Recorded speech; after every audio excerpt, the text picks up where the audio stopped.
Hello? Hello. Hello? Hello? Hello. Hello? Wahoo? Aw, dang, actually, there's not enough wahoo in this video. That's gonna be in this stream, actually. No. In fact, Sanic's gonna be in this stream. That's not wahoo. That's the wrong furry. That's the wrong wahoo. How's everyone doing today? Oh, sounds like I came back at a good time. Hello, Brandon. Hello. Welcome back. Talk, Brandon? Hello? You were a little loud. Let me turn you down just a smidge. No, I was close to my microphone. How do I sound now? Making sure that the volume is fine. Talk again? Hello? Alright, you should be good. Alright, making sure volume balancing is good. Feel like death? Oh, sorry to hear that, dude. Are you alright? How's my day? My day's going alright.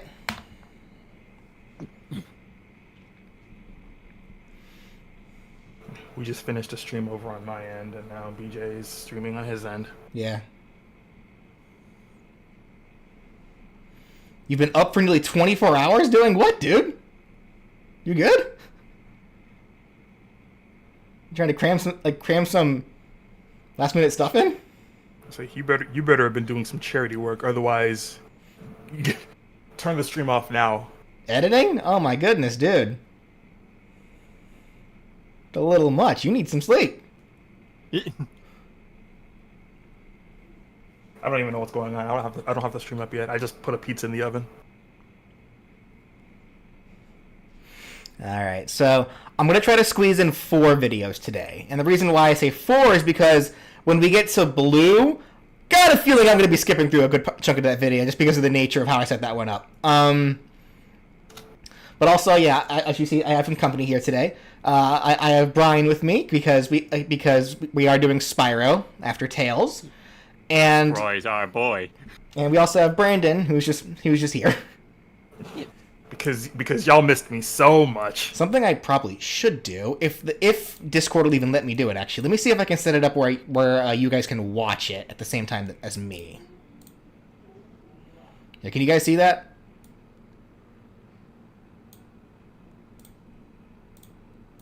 Yes, I can see your media player. If I click this, do you see new things? I see clouds. Cool. Okay, so it's working. All right. Klonoa explanation now. Oh yeah, but Brian and I already talked a little bit about that.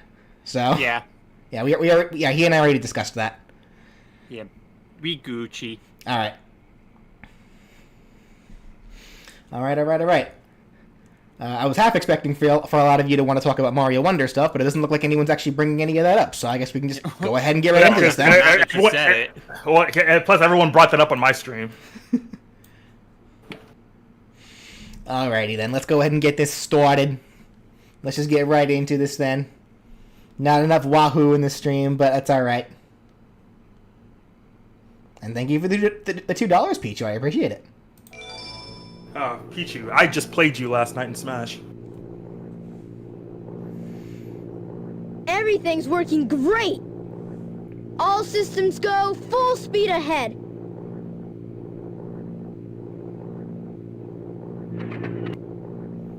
Uh-oh, what's this? What's this?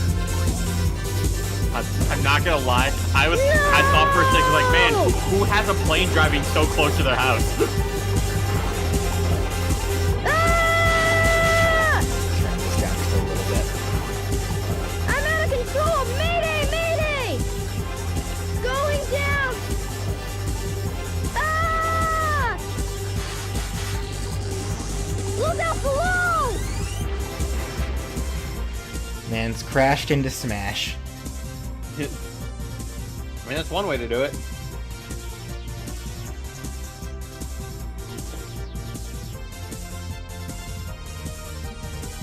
These cutscenes aged poorly. No, they didn't. They super did. They did. They're fine. The 8-year-old engineering genius who's Y'all still watching, y'all still love Sonic him. 2 on the Genesis. Miles is a very kind and gentle soul who was at first pretty timid and couldn't really do much for himself. It didn't help that he was always picked on for his very obvious birth defect, that being that he has 2 tails. That was until he met Sonic, who was so cool to Miles that he couldn't help but idolize him. Sonic was even the one who gave Miles his now iconic nickname, as well as the one who suggested to him a pretty useful idea to do with his twin tails, which would become his trademark ability, using them to fly like a helicopter. Since then, Miles has always been at Sonic's side, helping him in whatever way he could, including upgrading Sonic's plane, the Tornado. And as the days went on with Sonic, Miles would find a new identity with himself as Tails, who's become a lot more confident, brave, and has grown into his own hero, leaving the timid crybaby Miles as a thing of the past. Character development! Tails is a Smash fan. At least until Sonic Forces. Not nearly as fast as Sonic. In fact, I'd put him about dare on you. par Brought with back another in certain Frontiers. fox in the Smash games. And he'd have a lot of aerial game with his movements, but he would be less than strong and pretty light, being easy to KO. He'd have a total of 3 jumps, having him gain height with his twin tails to reach double jump, and he'd be able to crawl. Yeah, Frontiers did redeem him, but it is what it is. Tails would have a 3-hit jab that would mimic his jab attack from Sonic Battle, with some innovation.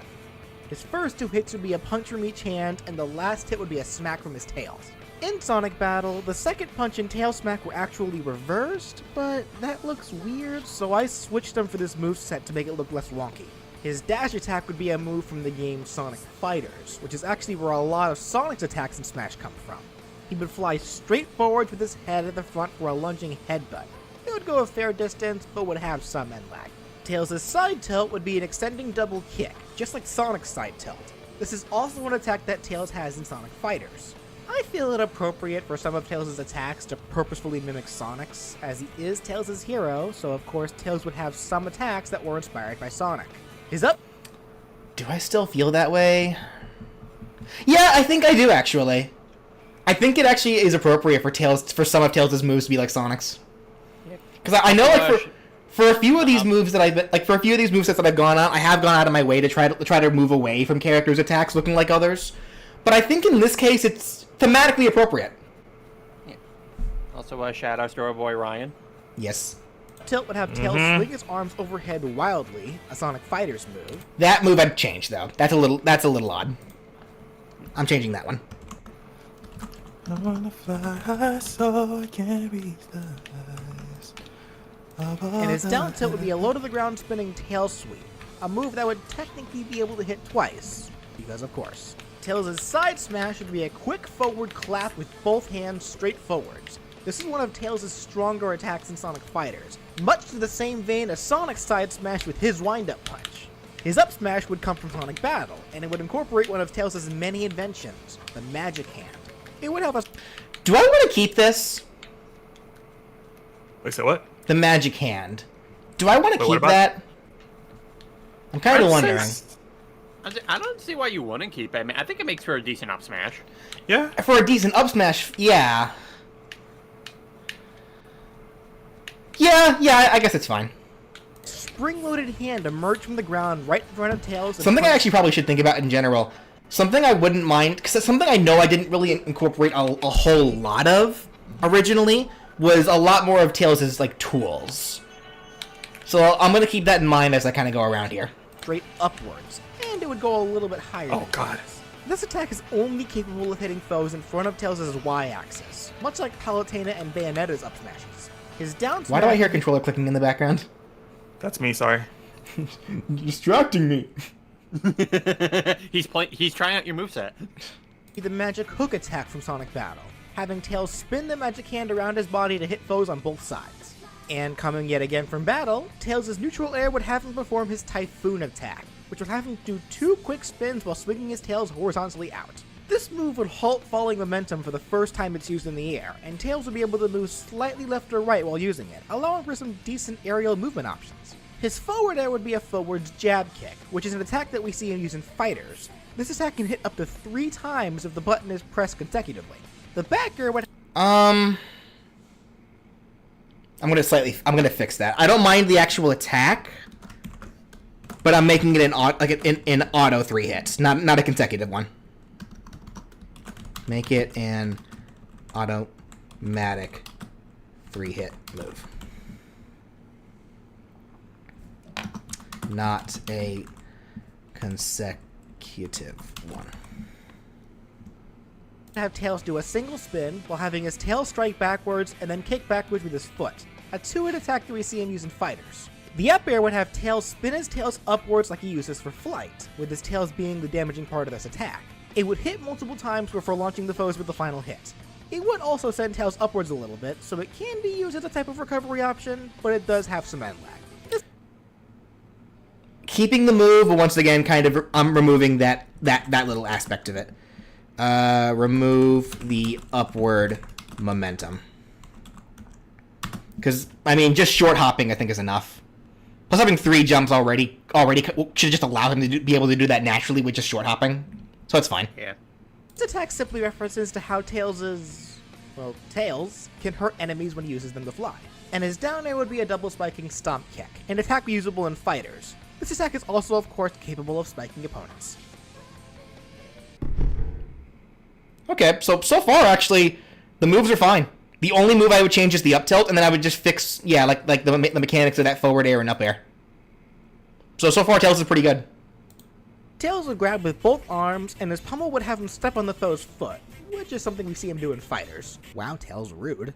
That said, all of his throws come from fighters, or at least reference it.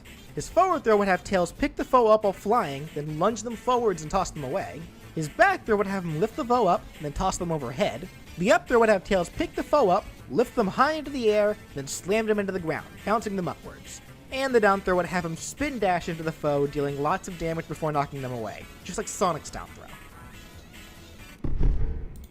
Okay, let's slight alterations to these. The forward throw, add a backflip to build momentum. So just something that looks a little more visually appealing. Yeah. Back throw is fine, up throw is fine. Down throw. So I like it, again, moves kind of similar to Sonic. Add that jump that's seen in fighters. So like in fighters, we actually see them actually jumping into the air as the curled up ball and then slamming down into them. Make it that specifically. Slam the foe while in spin dash form. Okay. Tails' neutral special attack would be his rapid Tails attack. Changing this immediately. I actually don't much care for this being his neutral special anymore. Not even going to bother listening to what I have to say about it, because I already know I want to get rid of it. His unique takes it off. Air shot. A great tool for pressuring a battle. If he's in the air after the attack runs out of time, he'll just go into freefall. Tails' side special would have him use his red arm cannon and fire an energy ball. Okay, for this one, this can either remain as the side special or be turned into the neutral special, depending on whatever I would want to replace the neutral special with, or make as the side special. It just depends.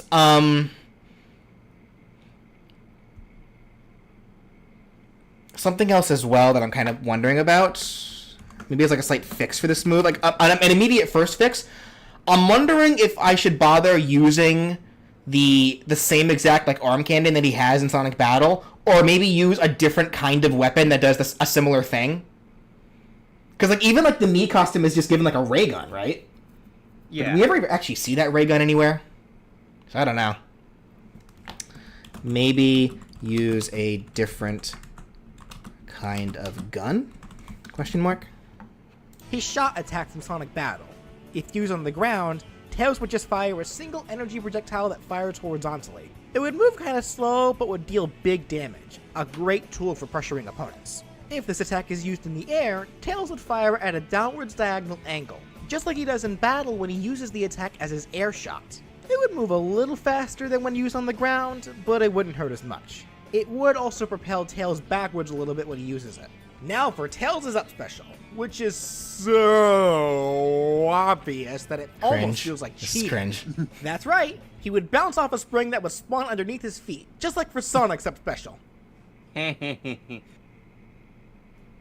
No. Even it would, of Sonic's course, like, have Tails no. fly like he naturally does with his twin tails.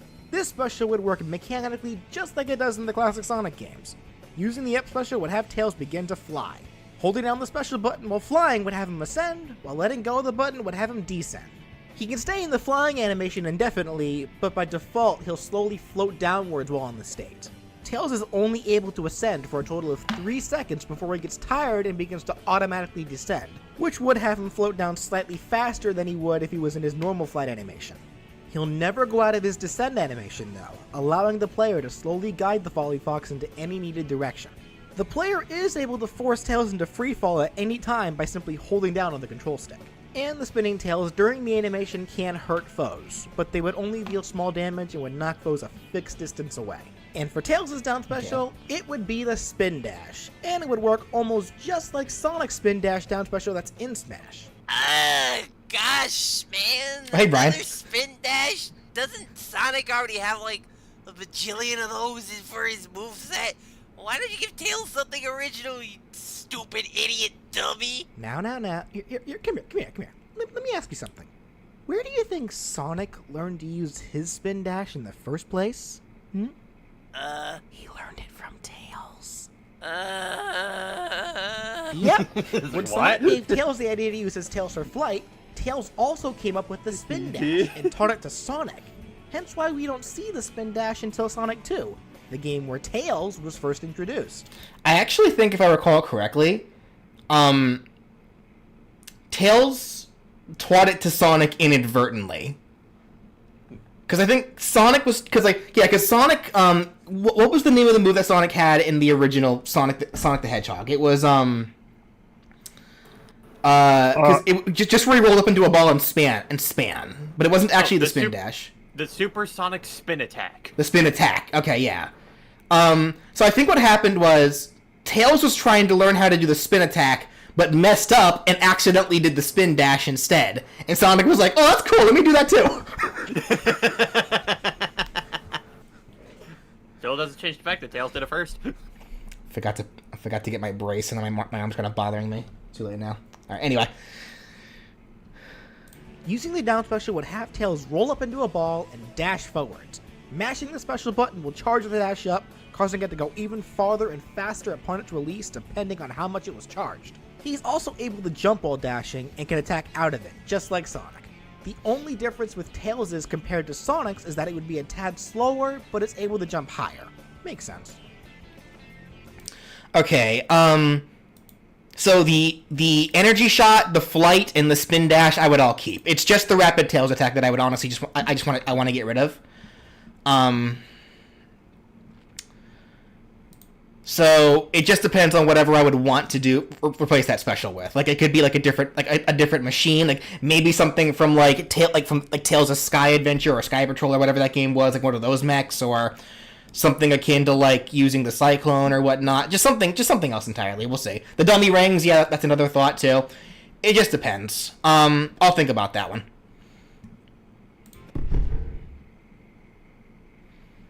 Tails' Final Smash would be a cinematic Final Smash that would also be similar to another certain Fox in Smash. It would have Tails call in the Tornado 2, which will fly by the screen right in front of Tails. If any player... Is my wrist healed? No, it's not healed. I forgot to put on my brace, because I take it off here and there, like whenever I'm whenever I'm washing up or eating, because I need my hand to eat with a fork. I just forgot to put it back on before the stream. And it actually kind of is bothering me, so if it keeps bothering me, I may have to go back and get the brace, but as long as I keep massaging this muscle, I should be okay. As hit by it, Tails will hop into the plane and begin pumping heavy artillery into the caught foes, dealing big damage to them and launching them away when the cinematic ends. For colors, the first 6 alternate colors would all be references to 6 of the Chaos Emeralds, not including the yellow one. Are those good alts?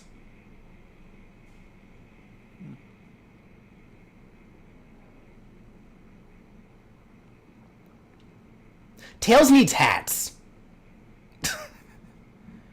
I feel like I need to put hats on Tails. Yeah. Because I get why I kept them like foxy colors, similar to how kind of like how Sonic is still kind of like variants of the color blue.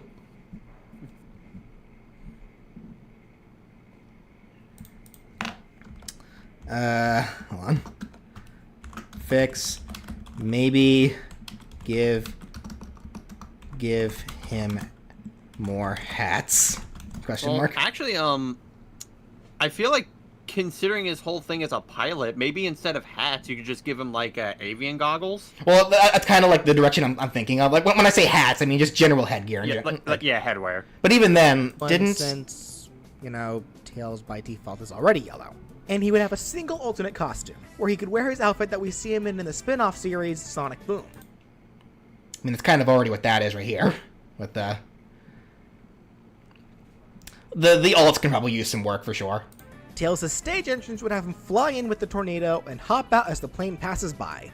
You know, Tails actually does that a lot. Does it have an autopilot function, or does he just let it crash somewhere to give himself an excuse to build a new one? Time to crack that Eggman wide open! Yeah, let's party! This is still so dark.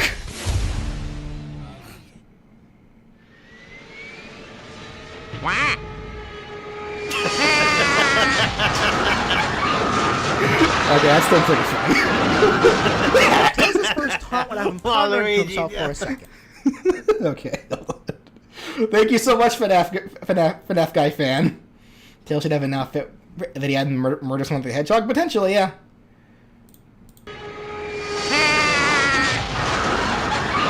Taunts. Let's see the taunts. Tails' first taunt would have him pondering to himself for a second, an idle animation that he had Boring. Changing that. in Sonic Adventure 2 while he's in the Chow Garden. His second would have him sneeze so hard that it lifts his body into the air as his tail spin, an idle animation that he has in Sonic Boom. Bless you. And his final taunt would have him lift himself off the ground with his tail spinning underneath, and slowly spin playfully. And for victory Those two are fine. It's that first taunt I change. animations, his first would have him jump up and down excitedly twice, then pose, an animation that he has from Sonic Fighters after winning matches. He would also say, I must be getting stronger! his second would have him do a backflip, then pose, his winning animation in Sonic Adventure. He'd also shout, I did it, Sonic! and his final victory animation would have him fly in with the tornado and wave towards the camera from the cockpit while saying, All's well that ends well, right? and that does it for Okay. I like that last one. The funny thing is, the first two victory animations, I think, would be fine on their own, but they're a little samey-ish when put side by side. So I would change one of them. Probably the Fighters one, because I think people are probably more familiar with the Adventure one. Alright, so that's everything for Tails. So, yeah, so not a whole lot. So, up tilt, fix forward air and down and up air, fix forward throw and down throw, replace the rapid Tails attack, kind of look at his ult a little bit, change that one taunt, and then change that one victory animation. Okay, so Tails was pretty good. Tails wasn't that bad. Alrighty. Ready for Sproy? Sproy's our boy. Sproy's our boy. Is this rain ever gonna stop? I've forgotten what the sun looks like. Hey, Tom Kenny. We should go on vacation. Hello, Somewhere SpongeBob. warm. Somewhere sunny. Smash. What a way to take your vacation.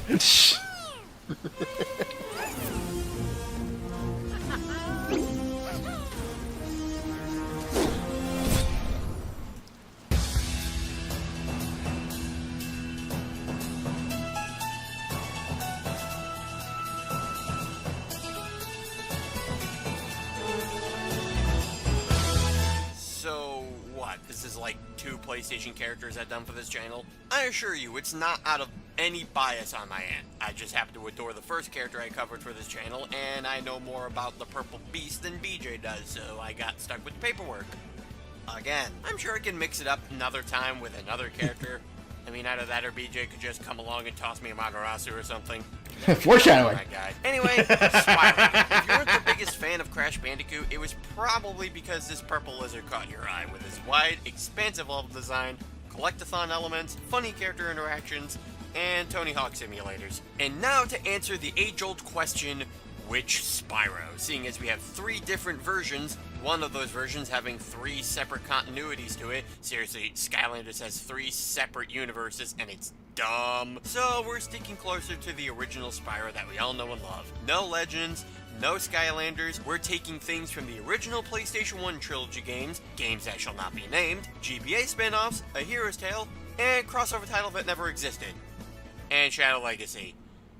Which means I have to refamiliarize myself with Shadow Legacy if I'm going to give him a proper moveset. You people better thank me for this. Spyro would be a small, medium-weight character with a normal jump, but a very floaty double jump. He can jump thrice, crawl, and wall jump, but he cannot wall climb. Also, while this is purely a cosmetic thing, this would be a neat way to incorporate Spyro's sidekick Sparks to Dragonfly, as he will always be present flying around Spyro. Just as Sparks changes colors whenever Spyro takes a hit, he will change color in correspondence to Spyro's percentage. At 0%, Sparks will be a golden yellow, signifying that Spyro is healthy. This video didn't explain Spyro's origin very well. To be fair, Spyro's games don't explain his origin very well. They really don't. He's kind of just there. Yeah, they're just funny, cartoony platformers where you're playing as a purple dragon. Like, one day all of the big dragons turned to statues, and Spyro didn't because he was too small. Or because Nasty Nork was an idiot. At around mid-percent, being 50%, Sparks will turn blue as to indicate Spyro getting weaker. At around 100%, Sparks will turn green as to indicate Spyro is taking too much damage. And finally, at 150%, Sparks will disappear completely to signify that Spyro is in huge danger. And to be fair, this would be around where Spyro starts to develop rage, so he'd be getting rage off of you killing his best friend. And when Spyro is KO'd and brought back, Sparks will also come back and revert back to gold. Spyro's basic jab would be a horn jab, exactly how it is in Shadow Legacy. This would also be Spyro's only jab, where he wouldn't have any other attacks following up afterwards. Due to how quick the jab is, this would make Spyro's horn jab more comparable to Pikachu and Pichu's, only a bit slower but more damaging. I think that's fine because, even though it's not like, say, like some other character's jabs where it's like maybe it's a 1, 2, 3 hit, I can still at least see maybe his jab working as more so just a get off me tool, so he can just maybe get some damage out and then just try to run away a bit. A part of me is wondering, what if this was a jab because of the nature of it? Like, that kind of moved him forward a little bit each time it was used? I could see that. Yeah, that's kind of what I'm thinking here.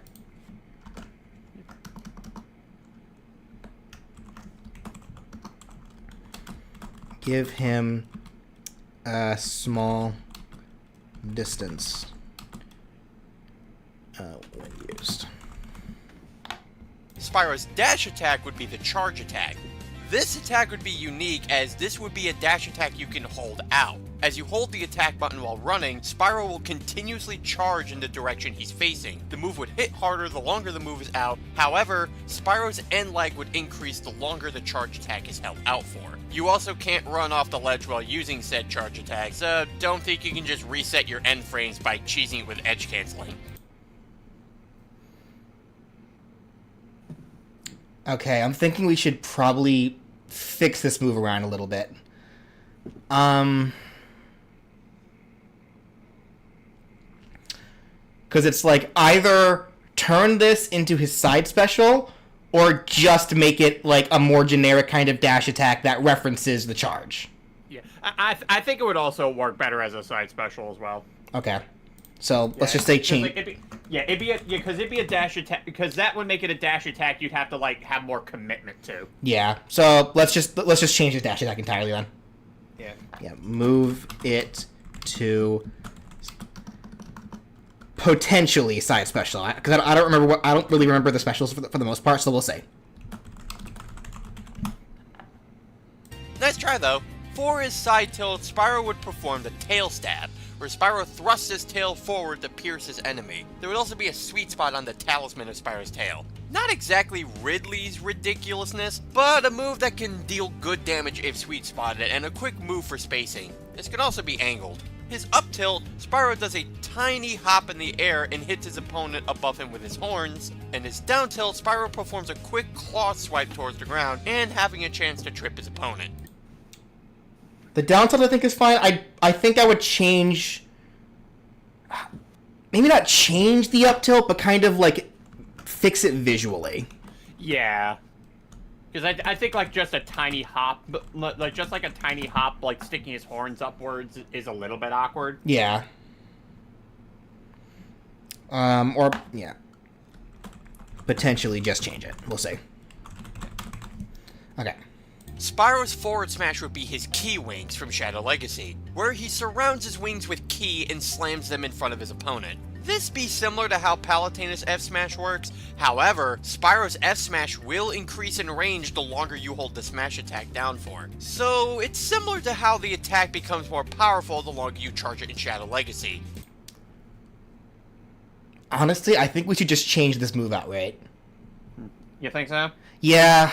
Because first off, less references to Shadow Legacy, the better. And, like, it's kind of just this weird, like... It's kind of just this weird, like, almost out-of-nowhere move that doesn't really mesh well with the other attacks that I think he has. I think we should just change this one. I think this one should... Sorry?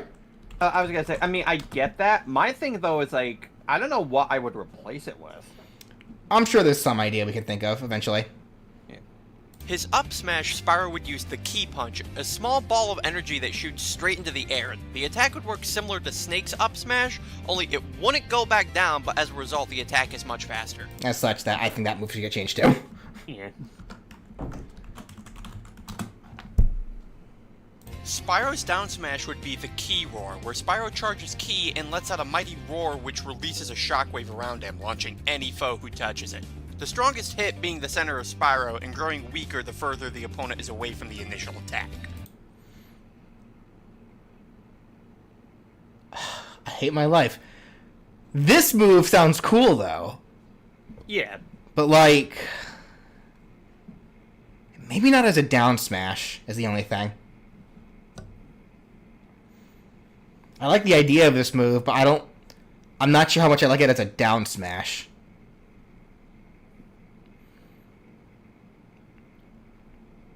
Yeah, for now, I'm just gonna say let's change the smash attacks entirely. We could go back and like maybe change our mind for them later, but we'll see. Yeah. For his aerials, Spyro's neutral air would be a 180 horizontal degree spin with Spyro's tail out, in reference to Spyro's tail swipe technique from Shadow Legacy. That's fine. His forward air would be the tail hammer, where he swings his tail upwards and back down on the opponent, with a spike hitbox on the talisman of Spyro's tail. His back air, Spyro claps his wings together and sends his opponent flying, similar to Corn's back air, but not giving him the push they get. I kind of want to change that, honestly. Yeah. His up air, Spyro does a left to right sweep with his tail, where the sweet spot is relegated to the talisman on his tail yet again. His down air, Spyro performs his signature horn dive, where Spyro does a flip in the air and goes straight down on his head. This move has a permanent sweet spot on it, meaning the attack will always spike if the attack is connected. However, the drawback to this is Spyro will only finish the attack once he touches the ground, so doing this off stage would guarantee death. But the opponent spiked by this move will always be KO'd before Spyro does. Also, even after landing on the ground, Spyro still has long end lag before he can get back up and move again. Majority of these moves are based on a fighting technique Spyro can use in Shadow Legacy called Dragon Kata. Think of it as Dragon Karate, because that's literally what it is, and the game tries to make it out to be more special than it actually is. Shadow Legacy is dumb. Alright. So, how do you try to solve the grab game of a character who's never been known for grabbing? Simple. You don't. But I have to, for I am contractually obligated to fill out this entire character's moveset. So Spyro's grab would be him biting the opponent, meaning it would have a pitiful range, and Spyro would have to heavily commit to this move. Unfortunately, since Spyro isn't really known for doing any grabbing or throwing, I am going to have to make an exception and reference moves in which he can use within the Legend series, primarily Dawn of the Dragon, with my only argument behind this correlating to how Shadow Legacy and the Legends trilogy are both developed by the same people. The Dragon Karate used within the Legends trilogy is the same as in Shadow Legacy, so fair game. I promise this is the only time I will stretch for this. His pummel would have him bite down hard on the foe. Spyro's forward throw, he swings his neck about and tosses the foe in front of him. Similar to Charizard's forward throw. It wouldn't be as strong, but if used at the ledge, can set up for edge guards. His back throw, Spyro will spin around for a moment before tossing his opponent behind him. His up throw, Spyro uses his horn toss, where he scoops the enemy up and tosses them into the air. Just don't stand too close if you respect your eyeballs. Spyro's down throw, he leaps into the air with the foe and scratches them with his hind legs for about 4 to 5 hits, then slams them to the ground. This is in reference to one of his throws in Dawn of the Dragon when Spyro grabs somebody in the air and just kinda mutilates them. Oh dear, geez, Spyro, you can respect your eyeballs. Spyro's down throw, he leaps into the air with the foe and scratches them with his hind legs for about 4 to 5 hits, then slams them to the ground. This is in reference to one of his throws in Dawn of the Dragon when Spyro grabs somebody in the air and just kinda mutilates them. Oh dear, geez, Spyro, you're a monster. Yeah, kids, cover your eyes. This is getting kind of gruesome. Okay, throws are fine. I do want to kind of alter that down throw a little bit. Not necessarily change it, but alter it. Okay. Where instead of him just leaping high into the air with them, just have it where he kind of like, yeah, where he, let's say, pounces the foe, scratches with the hind legs, then slams them away. To make it a little faster, I'd say. Alright. And now that we get to the special moves, we can fully remind ourselves as to why purple dragons are indeed such a special creature. Spyro's neutral special should be pretty obvious. He's a dragon, so let's make him breathe fire. However, instead of making his Flame Breath another copy of Charizard and Bowser's Flame Breath, I'm giving him his original Flame Breath from the PS1 trilogy, where Spyro spits a chunk of fire in front of him and it pushes the opponents back. I'm aware doing this would make the Flame Breath feel more like Lucas's PK Fire, however, to keep it from being an exact copy, the Fire Breath doesn't shoot out like Lucas's, and it only covers half of the range. That, and it wouldn't end up being the Flame Breath from the crossover game that never existed, so either way, we all win. His forward special, Spyro would perform the Bubble Breath from Game That Shall Not Be Named. Bubbles come out, which can temporarily trap opponents in bubbles, which can set up for follow-ups. Players can mash out of the bubbles, for the record. For his up special... Oh dear. So, we're gonna make that the charge attack. Yeah. Yeah, change this entirely. Though, my brain is doing some weird things right now with the Fire Breath. Obviously, he needs to keep the Fire Breath. That can't go. That's his signature attack. Yeah. But a part of me is wondering, how well will this work on the move? Since it's a neutral special. I mean, I think it would be fine because like someone actually mentioned in the chat that it feels more like a close range shotgun, which I think is fine. Well, because I'm just thinking, like, 'cause I know from the Spyro games, a big thing with the Fire Breath that a lot of people use with it, like, they generally use it while moving. So a part of me was so half of me was thinking that maybe the Fire Breath could potentially be the side special, so that way you can use it while moving. But then, yeah, what would happen to the charge attack, which he also needs, because that's also pretty signature for him. Well, actually, I feel like you could just use that as like, okay, I'm gonna hold down the B button and that's gonna be my charge. Because the thing in the Spyro games is that when you press the charge button, you don't need to hold an input for it. He just goes. Yeah. Actually, no. You know what? Here's a better idea. Here's an idea actually that I like. Yep. What if we allow him to cancel his charge attack into his Fire Breath? Yeah, you can do that. Yeah. So while he's charging, you can breathe fire. Yeah. Okay, I like that. Make this the charge attack. Also, allow him to use his neutral special mid-charge. Okay. I'm down for that. The whirlwinds from the original trilogy would spawn below Spyro and carry him up a good distance. He swirls around in said spiral and breaks into a glide at the apex. He would be capable of acting out of this move, but he cannot resume the glide once he's committed to an attack, and cannot do the up special again. Also, Spyro's spinning would shift his hurt box as he's spinning around, so edgeguarding him wouldn't be so straightforward. Spyro's down... Part of me feels like that's too slow. Well, I mean, we can always just speed it up. Like, I mean, there could be that, but nothing's stopping it from being the same, the same exact idea, but just speeding it up. Because I still like the wind gust. I do too. Like, I guess I just also had some other ideas that could also potentially work for up specials. Like, I know in Ripto's Rage there are like spring gates that he can go through, or you could have him just go through a flight gate, which gives him temporary flight.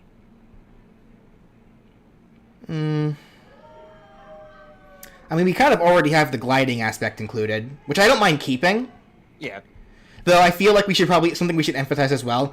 It wouldn't be gliding like it was in Brawl and such. It would be gliding of like he literally just glides forward, kind of unable to change his trajectory.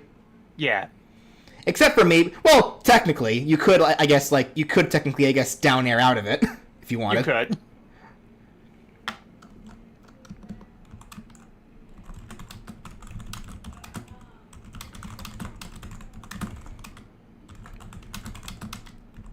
Falling in style. Alright.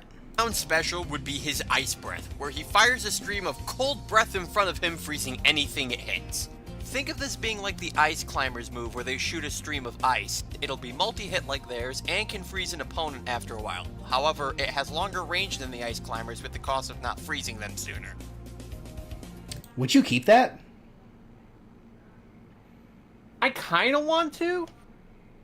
I mean, if not a down special, it could probably be to something else. Because the thing, too, is, like, Ice Breath is also just as iconic to Spyro as his Flame Breath, because he's definitely had that more.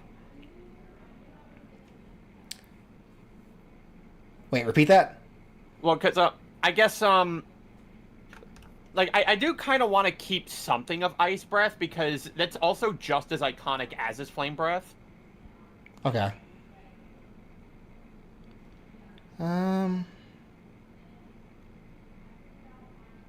Okay, that should be fine then. Yeah.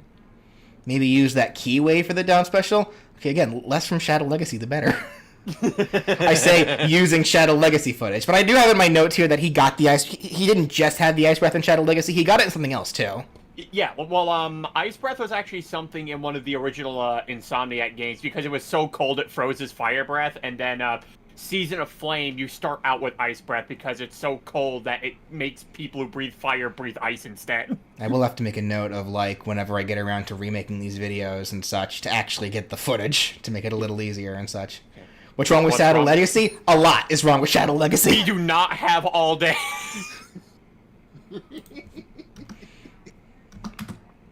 Alright then, so pretty much just change the side special into the charge. Okay. Yeah. Spyro's final smash involves the super flight gate popping up in front of him and Spyro rushing right through it and hitting an enemy. Anyone hit by this will trigger a cinematic where all of Spyro's friends come in and wombo combo the opponent. Hunter, Sheila, Sergeant Bird, Bentley, Agent 9, Bianca, then finishes off with Elora giving Spyro the Super Flame Orb power-up, where Spyro just nukes whoever got caught in the final smash. Not only would this be a great nod to the original Insomniac trilogy, but it's also a reference to how in Year of the Dragon, the final boss of each area involved the friends you saved from Moneybags actually helping you in the boss fight. Can we just bring that down to only the Super Flame, if possible? We could. Because I feel like, I get the idea with the friends, but I feel like that's a little much. Well, I mean, I guess it'd be no different from, say, like, Shulk's Final Smash, where, like, he just brings in some guys to, like, help and whatnot. Like, the final blow could just be Spyro comes in and uses the Flame Breath on them. Yeah, fair point. I guess for Shulk's argument, though, that actually is the chain attack. You don't really see something quite like that in Spyro. Yeah. Or you know, I guess it could also be similar to Joker's Final Smash. I'd love to see all of Spyro's friends have the Persona 5 style, like, pop-up screens.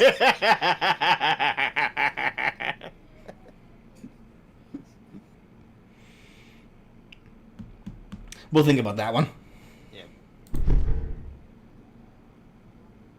Now to cover Spyro's alts. These were pretty easy to come up with, given that Psychedelic. in between Spyro's 1 to Shadow Legacy, not only did we get a few DA recolors to join the roster, but we also have a few other Easter eggs that can be referenced. Spyro's first alt is being completely green. This is in reference to Spyro's beta design, where he was originally going to be a green dragon, but was changed to purple so he wouldn't blend in with the environment.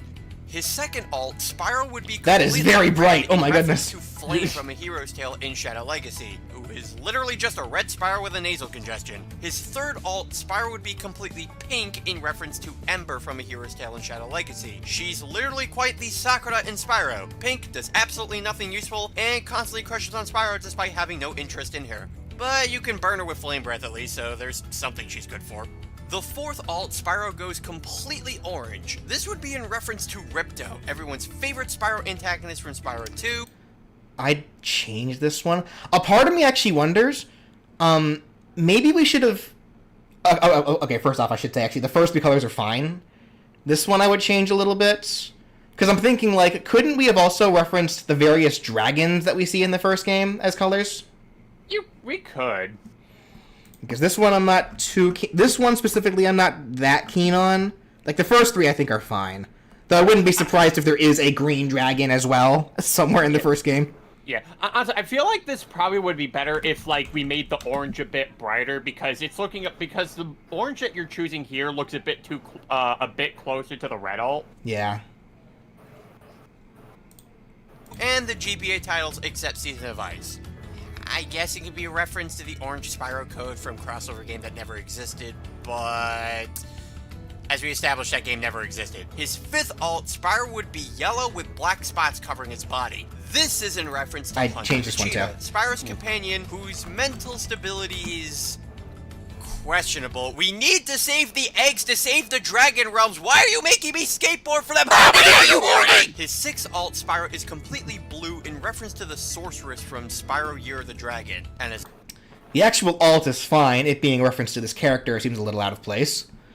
But I'm sure there probably are blue dragons, so just say fix. Oh, yeah, there are. Make it closer to blue dragons.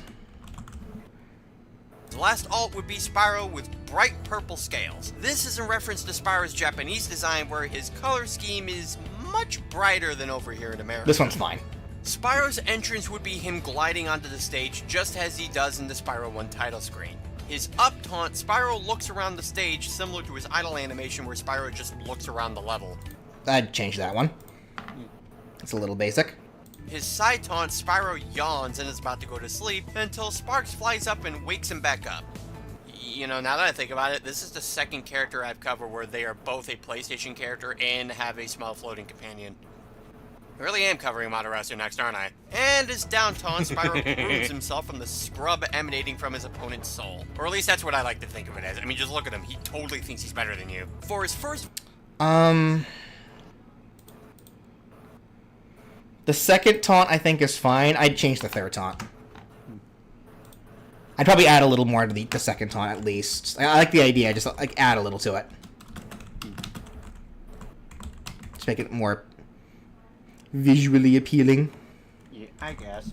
Alright, winning animations. Victory screen, Spyro does a shuttle loop glide in the air and lands on the ground assuming his pose from the Reignited trilogy. His second victory screen, Spyro shows up on a skateboard as he skates around and performs a trick on it. His final victory screen shows a sheep on the screen until Spyro charges into it and assumes the pose that he makes on the cover of Attack of the Rhinox. Note, for all these victory screen animations, sparks can be seen randomly flying about, like that photo bomber you usually find lurking in your family pictures. And that's just about it. I'd probably change that second one. The skateboard one. No skateboard? No skateboard. The other two are fine, though. Alright. Okay, so that's probably what I'm seeing for Spyro right now. Like, what are your thoughts, though? Like, in terms of, like, what we talked about? Okay. I mean, I didn't think there was too much that was terribly bad. Like, definitely some things I feel like either animation-wise we should alter, and, like, I guess, yeah, figure out what we could possibly do for the smash attacks if we're changing those. Yeah. Like overall, the moveset still felt pretty solid. Yeah, this is one less redoing, more adjusting. Yeah. Okay. All right. Yeah, I think that's about all I have to say on that. Anything else from you, Brian, for it? No, I can't really think of any. Okay.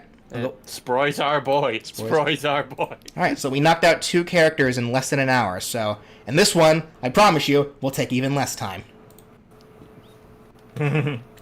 Nice. Oh no.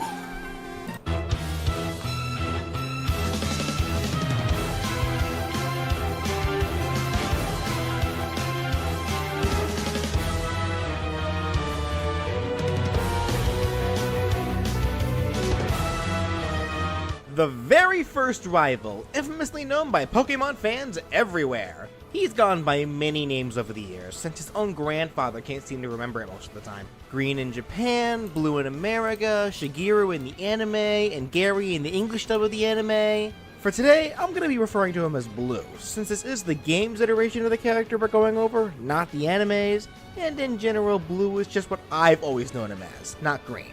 Blue, as I stated before, is the very first rival to ever be shown in the Pokemon games, dating back to the very first games with Red and Green, being the rival to the ever-iconic Pokemon trainer, Red.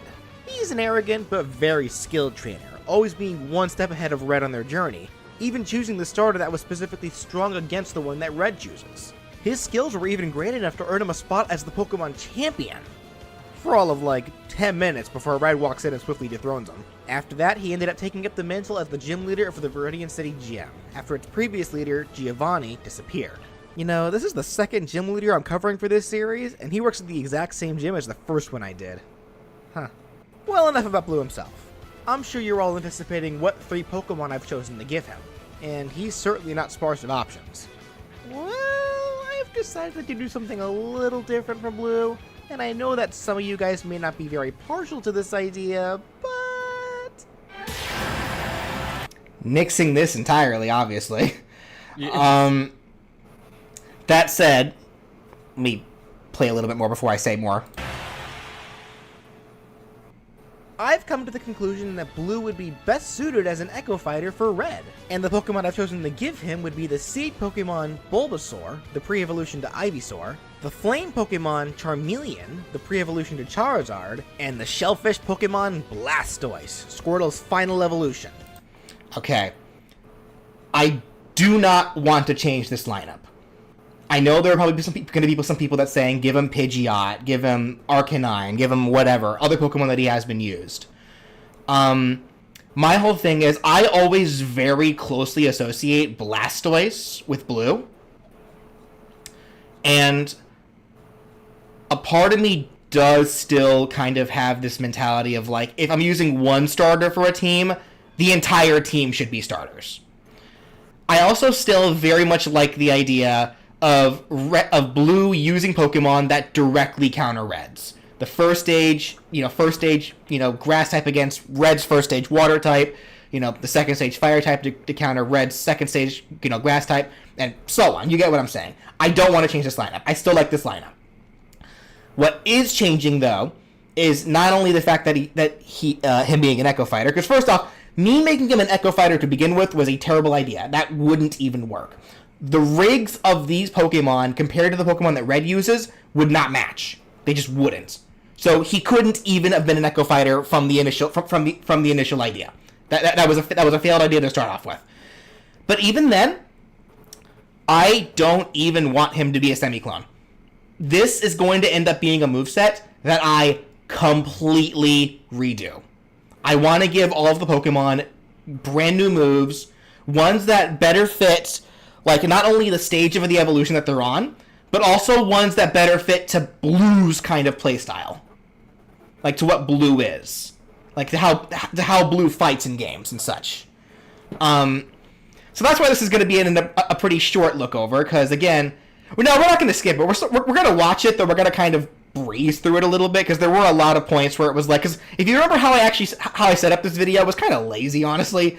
I literally was just re-showed the attacks from the original Pokemon on Red's team, and was like, so if I show these attacks, these are exactly what these Pokemon would have. That's not going to be the case. I'm sure there are still going to be some attacks that would still be kind of similar, just based on the fact that they're from the same family trees and such. But I still would like to completely redo this moveset. So, hear me out on this one, as it actually does make perfect sense both thematically and in context. Remember, Red and Blue started their journey at the exact same time. They both faced the same exact challenges, albeit with some minor differences in how they raised their Pokemon, and they both ended up becoming Pokemon Masters. And while Red... You'd replace with Arcanine and Elka? Nope, I still wouldn't even do that. Again, I just have this mentality where if I use one starter, the entire team have to be starters. It's either all starters or no starters. That's just how I do it. Like, thematically, that just makes the most sense to me. Plus, again, like I just explained, I still prefer the idea of Red having a direct counter team to Blue having a direct counter team to Red in this regard. Proved himself superior in the end, it would be a mistake to say that Blue is a pushover by any means. I do still think that his skills do in fact rival Red's, so Blue being his Echo only makes sense. You're not saying that's what I should do? That's just what you would do? Okay, that's fine. As for the Pokemon that I've chosen for Blue, do you notice anything in particular about them? Remember, the very first thing that Blue does at the beginning of the adventure is choose the starter Pokemon that has a type advantage over Red's. So it should only make sense that he would want to bring a team to Smash that was built specifically to counter Red's in the same fashion. Squirtle is weak to Bulbasaur, Ivysaur is weak to Charmeleon, and Charizard is weak to Blastoise. Plus, it just makes sense as well for Blue to have Blastoise be his fully evolved Pokemon, as most forms of the canon do show that Squirtle was in fact Blue's starter Pokemon, whereas Red's was Charmander. So now, since this is the first character that I'm going over that's going to be treated as a full-blown Echo Fighter to a character that already exists in Smash, I will be handling things a little differently for today's moveset. Starting with the most obvious thing, what separates the Pokemon from the ones they're echoing. Bulbasaur being an echo of Ivysaur would move faster than it, but would also be weaker than its evolution. In fact, its speed and strength would be more comparable to that of Squirtle. It would only have 2 jumps, and would be able to crawl, just like Ivysaur. It would be the same case for Charmeleon, who would be echoing Charizard, being faster but weaker with attributes more comparable to that of Ivysaur. It also wouldn't be nearly as floaty as Charizard, and would have a bit more horizontal movement options in the air. Since it hasn't grown its wings yet, Charmeleon would of course only have 2 jumps. But to compensate, it would be able to wall jump since it now has a smaller and more athletically able body type. And get used to that now, Charmeleon likes to do a lot of compensating for this moveset. And Blastoise would of course be a lot heavier and way more powerful than that of its echo, Squirtle. But of course would be much slower and would have a harder time moving around as a result. It would only have 2 jumps and would also be able to crawl. Wait, hold on. New idea. Let's just make Blastoise an echo of Bowser. That sound good to everyone? Just like Squirtle can. I mean, the Pokemon games already has him just spraying water out of his mouth as opposed to his cannon, so why not? Why not? So now getting into their attacks, Piss everybody off. Of course, majority of their moves would be echoing the main Pokemon Trainer's team, with some changes based off their physical attributes. Bulbasaur obviously can't do attacks that involve the sprouted leaves around Ivysaur's bud, since Bulbasaur hasn't sprouted yet. Charmeleon, as I stated before, doesn't have wings, so it can't do attacks that Charizard has where it uses those. And Blastoise doesn't have a large tail like Squirtle does, so it can't use those attacks. I'll be going over each attack as I do normally. The funny thing is, me showing all these, inherent differences in the body types, it's already enough to show that, oh wait, these actually can't work as echoes that well. Now again, we already talked about before with Crash and Coco, there could be this fine line between what's considered an echo and a semi-clone. So I could make the same argument here, but I'm not even going to bother because again, I'd rather just overhaul the moveset outright. At a time, but do note that for attacks where I only show the move but don't say anything, just assume that the attack functions just like the original in Smash, just with changed speed, power, and range. To recap, Bulbasaur's attacks will be faster, but weaker. The range of his attacks will also generally be shorter, unless it uses an attack that involves its vines. Those attacks will actually have longer range to help compensate for the loss of power. Charmeleon will also be faster but weaker, and all of its attacks will have less range than Charizard's. And all of Blastoise's attacks will of course be much stronger and have way more range than Squirtle's thanks to its larger body and longer limbs. Pause the video real quick. But will also be much... Remind me, is this the theme of Blue from Sun and Moon? I don't recall. Huh, okay. I said I was just curious. okay. I said why I'm still kind of letting this part go is because technically these stat allocations that I'm explaining here, I probably would pretty much keep them kind of like very similar to how I'm explaining them here. It's mainly the attacks that I want to change around. Slower and have a lot more start and end lag for its attacks. I will be sure to mention any specific deviations that the moves have compared to the originals if they aren't that straightforward. Alright, so at this point it's like... At this point it's literally, yeah, just me kind of going over the... I'm gonna kind of skim it best I can, for the most part. I do have my notes here showing where the moves deviate for the like, and whether or not if I would keep those moves as they are or just change them. So we'll see. Charmeleon would still have a 3-hit jab just like Charizard's, but instead of the third hit being a wing slap, Charmeleon would swing its tail horizontally forwards for the third hit.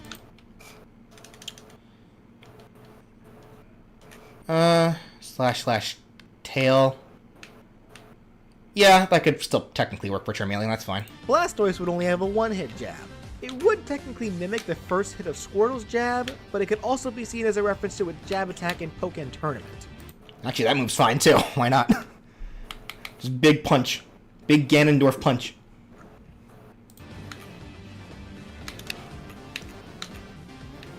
Okay. We're looking for the side tilt now.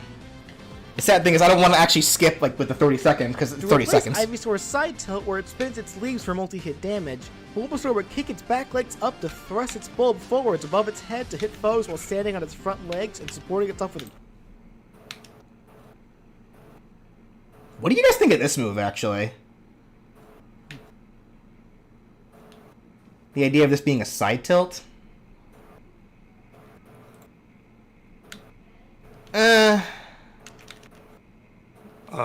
Maybe? A part of me feels like it's a little awkward. I like the idea behind it. I'm gonna say fix. I'm gonna say for this one, make it a fix. Make it a fixer-upper.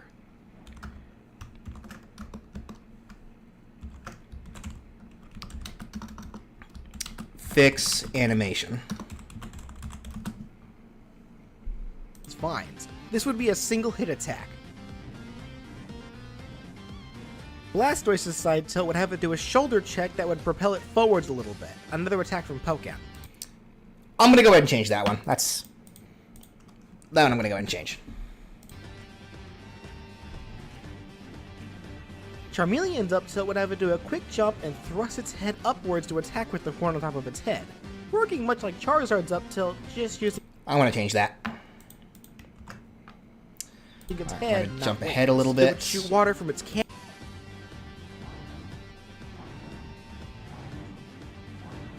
Blastoise's side smash would work just like Squirtle's, but it would shoot water from its cannons, not its mouth, allowing it to create 2 streams of water instead of just 1. It would have a lot more range on top of being twice as powerful, but try not to spam it as it will leave Blastoise We'll just change this one. quite a bit of punishment, even more so than usual. Bulbasaur would have the same up smash as Ivysaur, but the hitbox and the pollen attack created by it would be smaller. Makes sense since it has a smaller bulb and therefore wouldn't be able to produce as much. Thank you so much, Pichu, for the $5. Bulbasaur side tilt feels like something that anime Bulbasaur would do? Really? This will be the same case for all attacks that involve the exploding pollen. Since Charizard's up smash is another move that involves its wings, it would be different for Charmeleon, or at least visually anyway.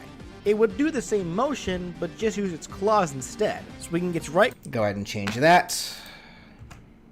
claw from right to left overhead, then immediately swinging its left claw from left to right overhead. Blastoise's up smash would be another attack just like Squirtle's, but instead of it just magically making water rise from the Go ahead ground, and skip ahead a little while. it works down smashes. And just like for the other smashes, for Blastoise's down, Okay, back up a little bit. back in Brawl. With neutral air being another attack that involves its leaves, Bulbasaur would instead do a slightly angled compressed spin attack with its body, which is actually Ivysaur's original neutral special attack back in Brawl. Actually, it's funny. I think this actually works fine for Bulbasaur. I'll keep that one. That's fine. Yeah. And by the way, just to know, so I actually have to start getting going to do a thing that another group needs me to do. All right. Thanks for stopping by then. Yeah. No, Not a problem. I'll talk to you later. I will bring you back, I guess, for Rayman. It's okay, I'm still here. In the tail that Squirtle uses for its back air, Blastoise would instead lean backwards and do an elbow check, just like in Pokken. I'll change this one. This one's a little awkward. This attack can actually spike if sweet spotted.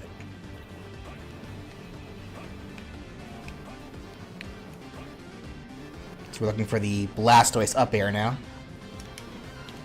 Blastoise would do a backflip for its up air just like Squirtle does, but it would kick with its feet instead. I changed that. Alright, so now we're jumping Blastoise quite a bit would, ahead of here. course, gain the most from its grab game, with its throws all dealing big damage and all have pretty good kill potential. Blastoise Charmeleon would be and overall would have a worse grab game than Charizard's, dealing less damage and launch power. But this could be good for follow-ups when the foe's at low damage, so pick your poison. Also, Charmeleon would be the only one with a throw that looks and functions visually different than its counterparts, and that's for its up throw. It would still perform seismic toss just like Charizard does, but since it lacks the wings to fly, it would basically just do a high jumping suplex, not even being able to pass the top platform on the battlefield stage if it were to be used right underneath it. And Blastoise would... Pokken gave Blastoise more, like, elbows, like, more noticeable elbows. Does Blastoise even have elbows? I mean, well, It okay. does. I mean, it does. Oh, Yeah. I guess you're right. They kind of did, didn't they? It's a little awkward looking at that. Alright, so... I'm gonna have to... If I do try to pull from any of Blastoise's moves from Pokken, I'm definitely gonna have to take a look at... I'm definitely gonna have to go back and look at Blastoise's actual moveset in that game, because there's a good chance that it may be a little... That maybe the Blastoise Pokken moveset might be a little awkward, because wasn't Blastoise kind of one of the last characters added anyway? I think it was the last Pokemon to be Yeah, so... I guess it just depends. Like, there might be some moves from Pokken that might be fine for the moveset, but maybe others that won't. It just depends. Yeah. Now that you brought up the elbow thing, it looks very awkward, actually. Man, the freaking, what is it? The character select menu for Pokken DX is going to be so just forever look awkward because of that one vacant spot. They could have added one more character. Do I still read the chat? Yeah, I still read the chat. The specials would be what would have the most variety with their differences depending on the attack. Bulbasaur's neutral special with its Bullet Seed would function... These are all just the same attacks for the most part. With the only difference being that for the up special for Charmeleon, I made it Fire Spin instead of... So, we can just skip the specials. Because I'm going to probably want to change a lot of these. Well, Blastoise is shooting the water from his cannons, and he's got two of them. He can actually spray the water blasts at two different angles. Holding the control stick straight forwards while firing the water will have the pumps be shot at the same angle. But the more you tilt the control stick, the more Blastoise would vary the angles of its cannons. If the control stick is pressed opposite of the direction Blastoise is facing when he pumps the water, it'll completely separate the angles of the cannons, allowing to attack in... Whether or not I'd still do this, I don't know. I mean, obviously, Blastoise has to have Hydro Pump. That's, like, its move. But I'll come around back to it. He would only take a little play against Shell would deal... As you might recall, Charizard's forgot that stupid little graphic I made. Upwards at the... Alright. Oh, wait. For Blue's final smash, he would... he'd just do a triple finish just like Red's. Still do not like the triple finish. Even, like... what would I do for Blue, though? That's the saddest part. I have no clue what I'd do for Blue at this point. Again, I'll just have to think about it. Because if I can avoid the triple finish, I will. Except just replace Red's Pokemon with Blue's. He is an Echo, so I guess I should have seen this result come. Because, like, conceptually, I don't even like the triple finish. Because it's like... Yeah, it uses all three Pokemon, sure. But there's no point in the actual video games where you're ever allowed to bring out all of your Pokemon at once. Like, for this big final attack. That's never how it works. I think if they wanted to stick with the current continuity, they would consider like doing, I guess, Mega Charizard and Mega Blastoise for them. Potentially, yeah. Yeah, and it wouldn't even. Especially now that we see in like Pokemon Masters that like is what they do. Yeah, I think just relegating their final smashes to like the Mega Pokemon of their starters, like their initial starters, not the ones that they're. I think that would work. If you would ask me personally. But dang. After having such a cool idea for the Hoenn trainer last month, to not be able to come up with anything except for another triple finish, it's lame. I promise you guys, from now on... Wait, hold on. Masters did just give Blue a Zapdos. What if I use... That's kind of dumb, actually. I don't want to do that. all Pokemon Trainer Final Smashes will be way more interesting than this in the future. This time around, I just got stuck, since Blue never really does anything super extravagant, and I did make him Red's Echo Fighter, so... whatever. For Blue's outfits, his default would have him I wear... hate this drawing. This drawing looks so scuffed. How long ago was this video? I don't remember.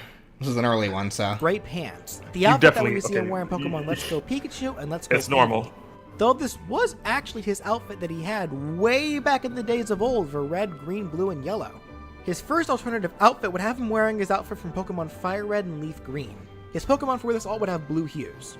His next outfit would have him wear his Heart Gold Soul Silver design, giving his Pokemon yellow hues. And his final alternative outfit would have him wearing his vacation getup that we see him wearing in Pokemon Sun and Moon, giving his Pokemon orange hues. I should mention though that for this outfit, as well as his previous one, he wouldn't actually be the age that we see him as during the games where he had those designs. He'd still be 10 years old. The alternative color for his default design would make his outfit and even his hair red, in reference to the color of Blue's sprites in Pokemon Yellow. The That's a Pokemon good with alt, this actually. alt would I like have this red alt. hues, of course. The other color for the Gen 3 design would give him a white shirt and dark khakis, in reference to Blue's grandfather, the famous Professor Oak. The Pokemon would have white hues for this alt. The alternative color for the Gen 4 design would give him a dark green shirt and light green pants, in reference to the colors of the Earth Badge, the badge given to trainers who beat the Viridian City Gym, the gym of course that Blue now runs. His Pokemon would be given green hues for this alt.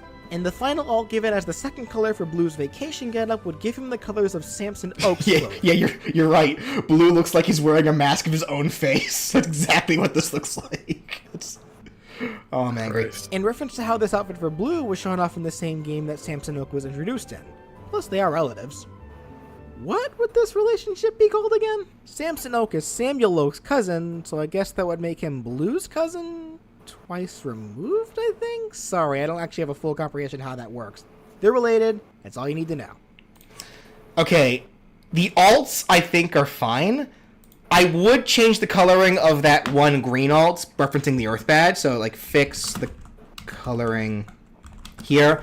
And then I also would like to go back and like look at the actual Pokemon colors as well, and kind of fix the Pokemon colors overall. Like just to make them a little more like alty.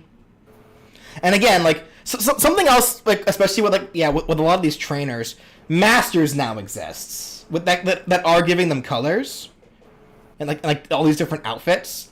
Because Blue actually got a couple of different outfits in masters, including this brand new champion one that looks really cool.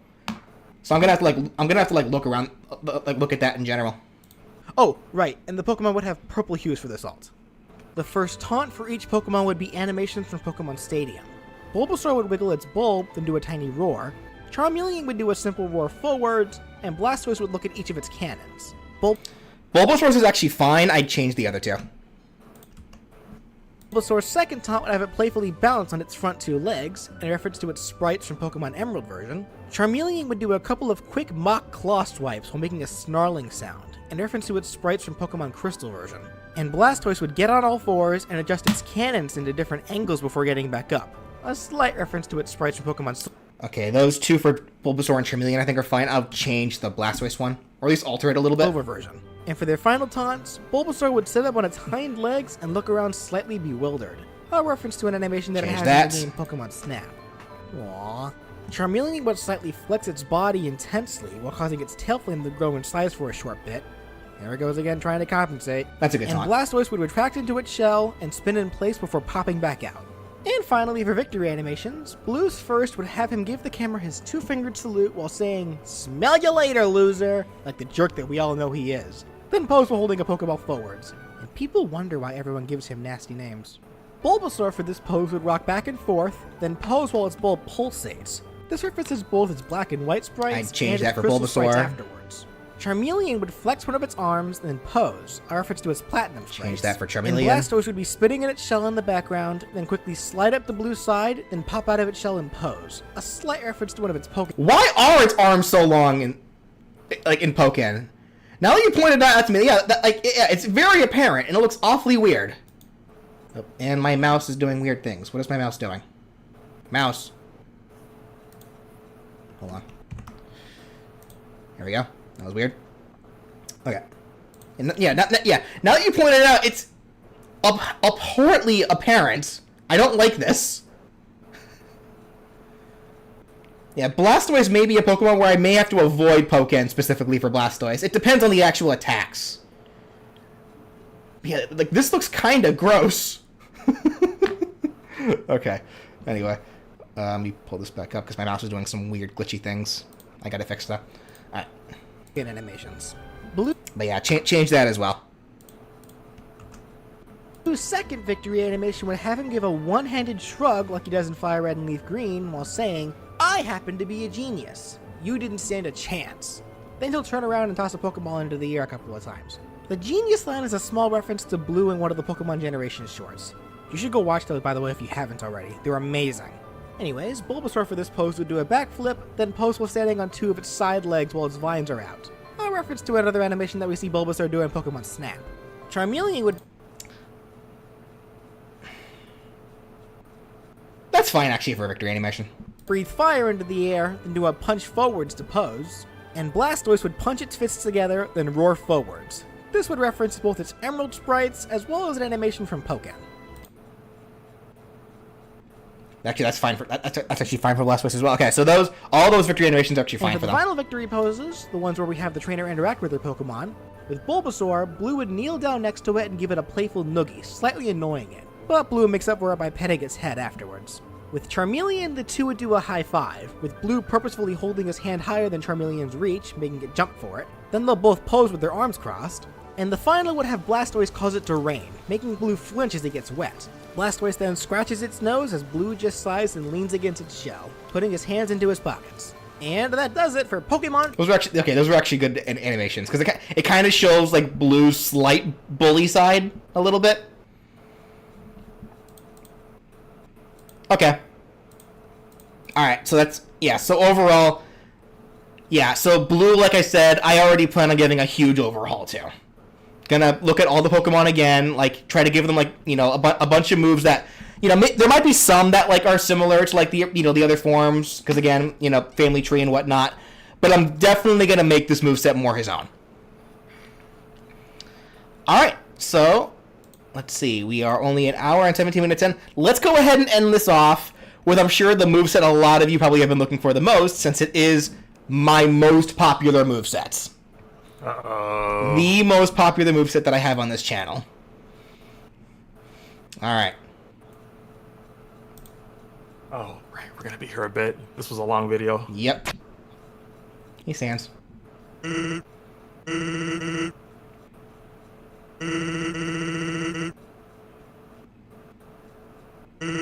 So one immediate thing that if I ever go back and remake this video, make a version 2 of it, like I'd want to keep like this intro, of course, because it's just like a nice little charismatic intro, but definitely gotta like one thing that the big thing that made this video so long is that I had it sit on the talking, like the text dialogue a little too long.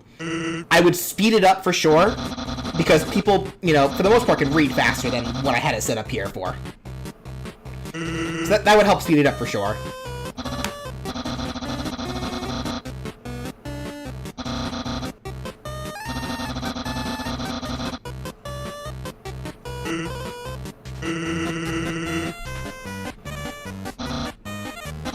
But a funny thing too is that there's a lot of people that actually like tried calling me out for having the names back here loop, like trying to claiming that I was trying to make the list look longer than it really was. It's like that was never my intention. Like it's looping because this opening dialogue lasts longer than there were names back then. Though, like, I'm sure if it took me a lot longer to make a moveset for Sans and Papyrus, this list would definitely be way longer.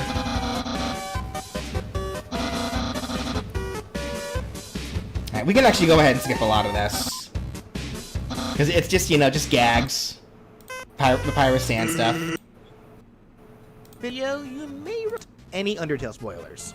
Papyrus and Sans, the Skeleton Brothers hailing from the quiet town of Snowdin.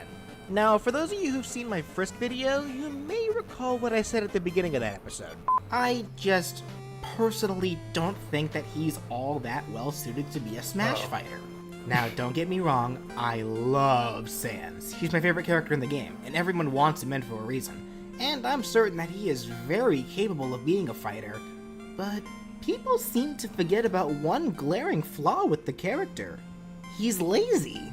His favorite thing to do is literally nothing. But that didn't stop you all from requesting him anyways. And I do want to deliver to you guys. So I thought about it for quite some time, and I couldn't really think of any good way to incorporate his character properly. But then it struck me. Sans himself may not be the most willing to get involved with this sort of thing. But Sans is drawn with his hands behind his back. I thought they were in his jacket. I based this image off of the tarot card. So the tarot card might have had his hands behind his back. I forget though. But his little brother Papyrus, on the other hand, now that's a different. Also, there are still people to this day yelling at me trying to claim that Papyrus is the older brother. No. That's just incorrect. That's just blatantly wrong. Papyrus is... Mario. That's like saying Mario's the older brother. Papyrus is the younger brother. I know. Story. It's like, come on, y'all. Yo, you call yourselves Undertale fans? Oh, hi there, Papyrus. Why are the slippers blue? I thought they were pink. The tarot card. Me? I'm BJ. I'm the host of this show for Super Smash Bros. Moveset ideas.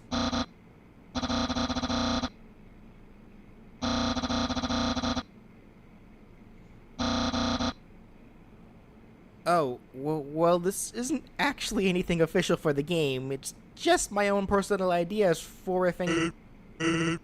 Oh dear. Oh dear. Oh dear. Time to extend the video by about half its length. Yeah, can you please explain to your brother that I don't actually have any say in who gets to Super Smash Bros? Time for 35 minutes of monologue that means nothing to the moveset. No, but it's just charming. Even to this day, I still like what I did here. It's just charming. That's all it is. Like... And he would proceed to do this shtick for every other Undertale character going forward. Most of them. I didn't... I kind of pulled back a little bit for the other ones. Not necessarily because I didn't want to do anything for them, but just I couldn't think of like fun dialogue that I actually liked. Right, so I'm just saying the shtick with like having dialogue with the Undertale characters like this is some of the best parts about this whole thing. So I mean, talk about the characters and my ideas for if they could be in the game. Well, the Asgore one, I treated that one like he was late, so that's why I had that joke where he, like, I was like bad-mouthing him about Toriel, and then you would just see him behind, like, in the backstage. I still like that joke that I did too. That joke still makes me laugh. Just that whole idea. So he didn't even bother staying because I just sat there bad-mouthing him the whole time.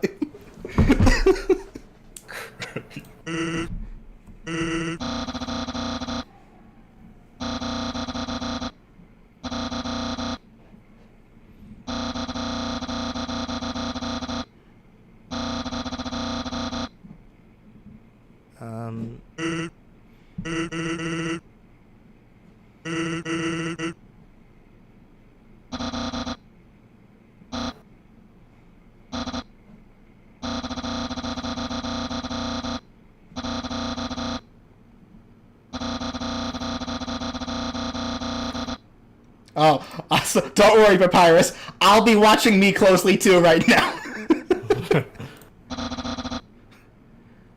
Yes, sir, Mr. Papyrus, sir. Thanks. So as I was saying, the Skeleton Brothers with fonts for names would be together as one character. There's of course Papyrus, the royal guardsman in training who will be the main brother that the player would be controlling, and then there's the pun-happy comedian Sans. Comic Sans. I'm curious how many of you didn't get that one until now.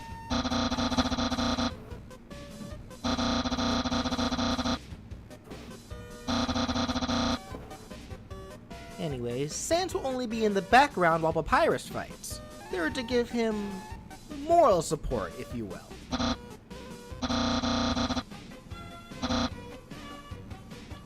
With how I built these two, it's like the player doesn't get to be the character that they love. For the majority of the fight, sure it fits thematically, but it's more detrimental to me. Implying that no one loves Papyrus? How dare you not like Papyrus more? I get what you're saying. At the same time, though, I am one that would prefer to like fit to like what fits to a character thematically more than just trying to appease people. It's like you and not to mention, you'd be surprised how many people prefer Papyrus over Sans. Thank you, Death Shit, for proving my point.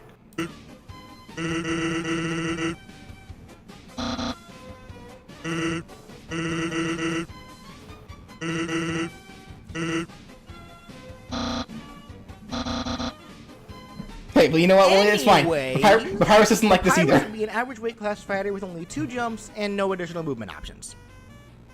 Link the Communist Wife also proved my point. Papyrus would actually be a pretty unique character, in that he would have mostly long-range attacks, with all of them being based off of the patterns from his fight in Undertale. They, for the most part, do have some start lag, but very little end lag, emulating the idea that foes fighting Papyrus should be given the chance to dodge the moves, but this makes sure that Papyrus won't be easily punished for it. The moves would also deal below average damage for the most part.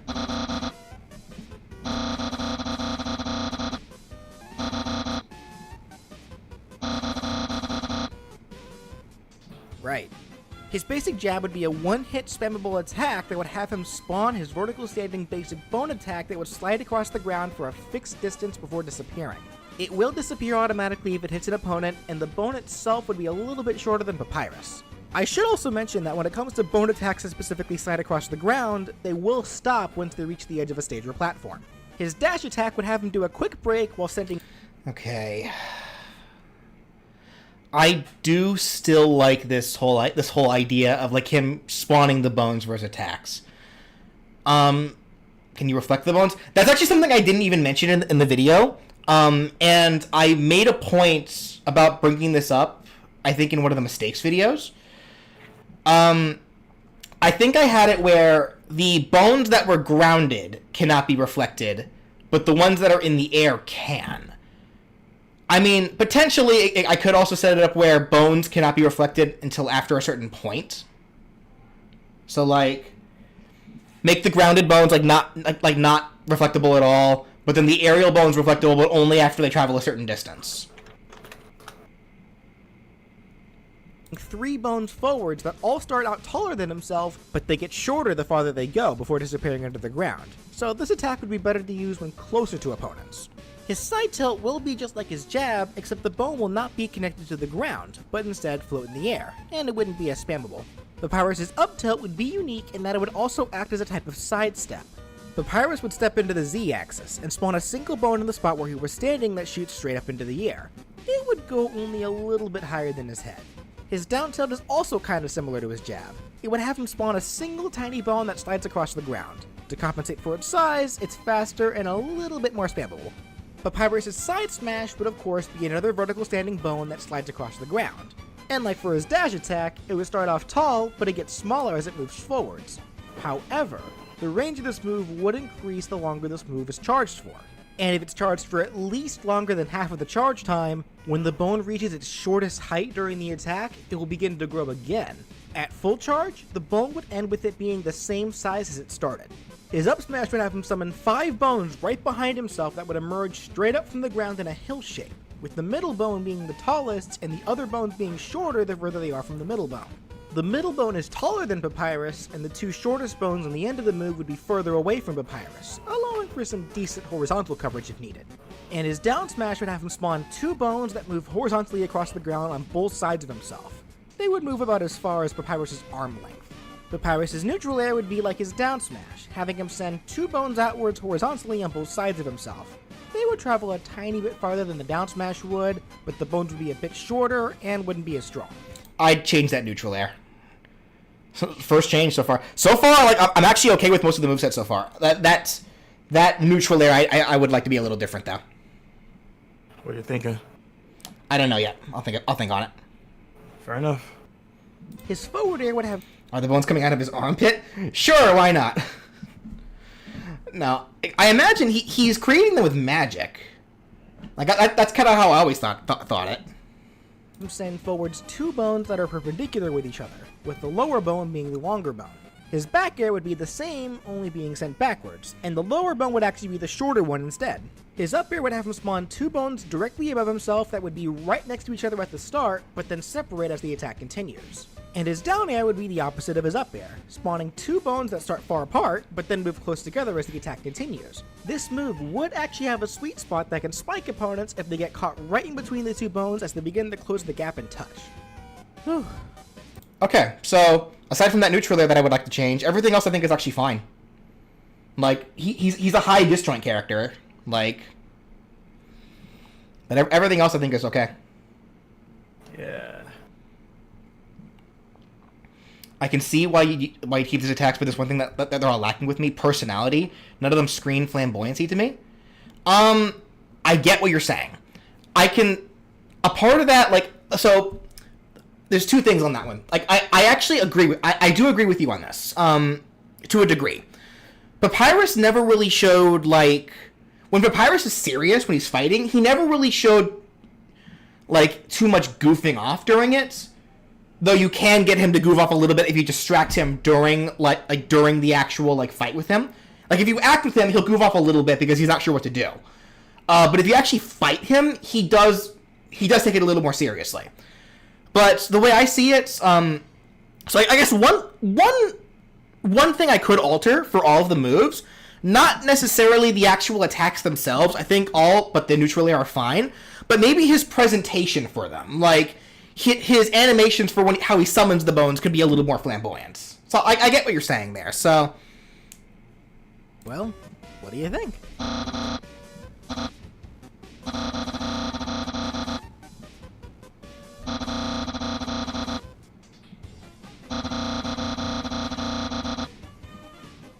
Don't worry, this is only the first section. I'll cover everything else in the next ones. Papyrus would grab with both arms, and would pummel foes by having a tiny bone emerge from the ground that hits them from underneath. His forward throw would have him spawn a bone in between himself and the foe that flies right into them, sending them forwards. His back throw would simply have him throw the foe backwards. The up throw would have Papyrus spawn a bone directly underneath the foe's feet that shoots straight upwards, sending them into the air. And his down throw would have him force the opponent down with his blue attack, then have small bones spawn between them that trips the foe, allowing for Papyrus to make possible follow-ups.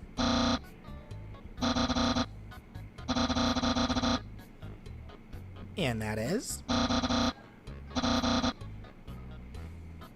well, you are the Papyrus expert. What would you prefer?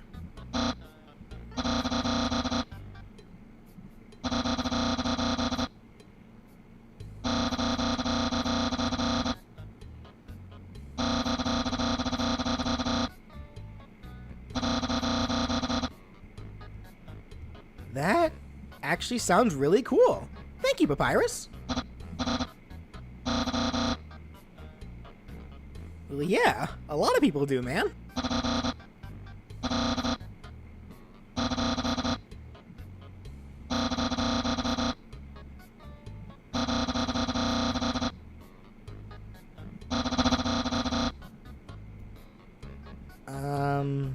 Ask your brother.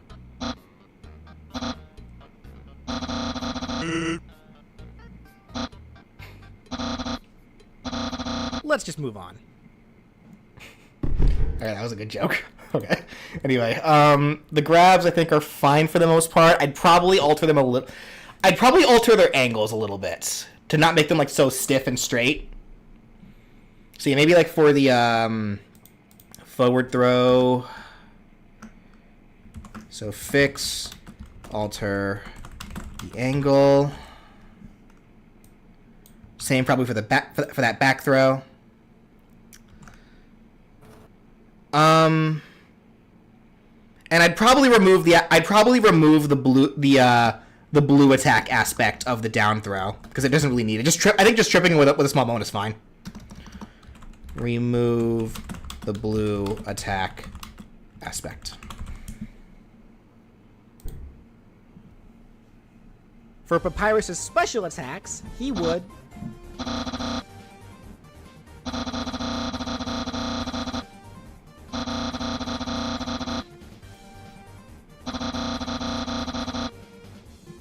Oh, well, actually in Super Smash Bros, you get 4 special attacks, not just 1.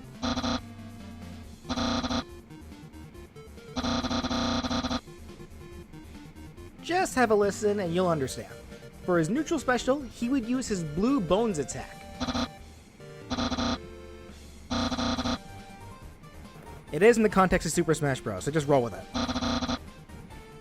Anyways, the Blue Bones attack would have Papyrus shoot vertical standing bones forwards just like for some of his basic attacks. Unlike those moves, however, he can shoot 3 of these bones at a time before needing to cool down, and they'll travel much farther than all of his other attacks. If he uses this attack on the ground, the bones will slide against the ground, but if used in the air, they'll just fly straight forwards, but he'll only be able to shoot 1 bone at a time if used in the air.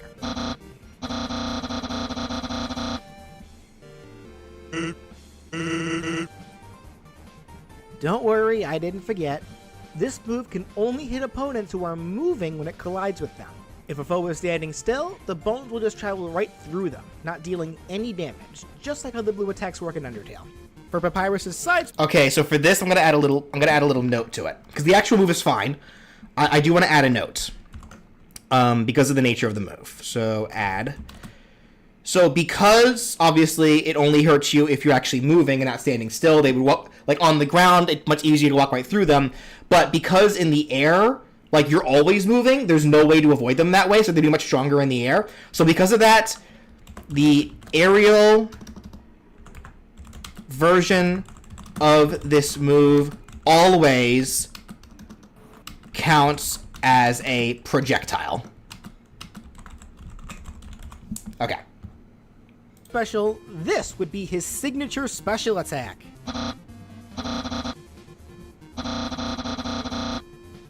But he'll need to get it back from the annoying dog. Upon using the move, the annoying dog would fly out of Papyrus's pocket with a bone in its mouth and begin running around the stage randomly. The dog initially flying out of his pocket would act as a projectile, but after it ends, the dog will not disappear, but instead roam around the stage of its own AI indefinitely, acting generally, well, annoying. It will actively try to pounce other players, dealing small damage to them, while at the same time always actively avoiding Papyrus. And there is a reason why the dog is actively avoiding Papyrus. That bone in its mouth? It's actually a random bone from one of Papyrus's many attacks. So when the player uses this special, the dog will take a bone from any one of Papyrus's basic attacks. And the special I like, I want to remove this aspect of it though, where it actually like removes a bone from one of his attacks. That I want to remove. So that'll change. Or fix, I should say, really. Remove the aspect of the dog nerfing one of his basic attacks. Because that's honestly not needed, because the initial idea of the annoying dog in general is that it's stealing the special attack specifically. So him stealing a random bone like from one of his other attacks is kind of already redundant because of that. So I think that part of it is already kind of unneeded. I think I remember doing this initially because I thought the move was kind of would be too strong otherwise, but not necessarily. I don't think it's that strong like by itself. It's an annoying attack to deal with, hence it being the annoying dog. But that nerf to it, I think, is fine. It doesn't need that part. And the bone will actually be missing from the randomly chosen attack, nerfing the move or even outright making the attack useless if the move only had 1 bone to begin with.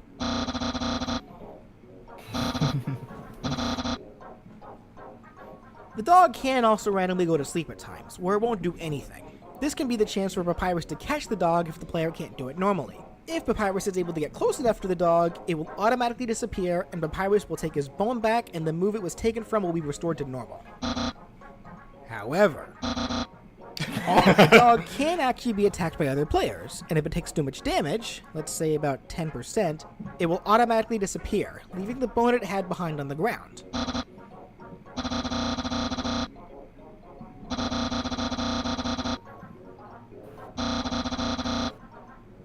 Sure, they can. Or they cannot. Once the bone hits the ground, it'll be treated in the same fashion as King K. Rool's crown. If Papyrus gets close to it, he'll automatically pick it up. But it will behave like an item that opponents can pick up and throw, whether off the stage or at Papyrus. Okay, so obviously this aspect can also just be removed since we're removing the aspect of the dog stealing the bone. Well, actually, no! No. We don't need to remove this part, because again, he's stealing a bone. It doesn't necessarily have to be a bone from one of the basic attacks, but it's still a bone that he stole. So no, we actually can keep this part. It's fine.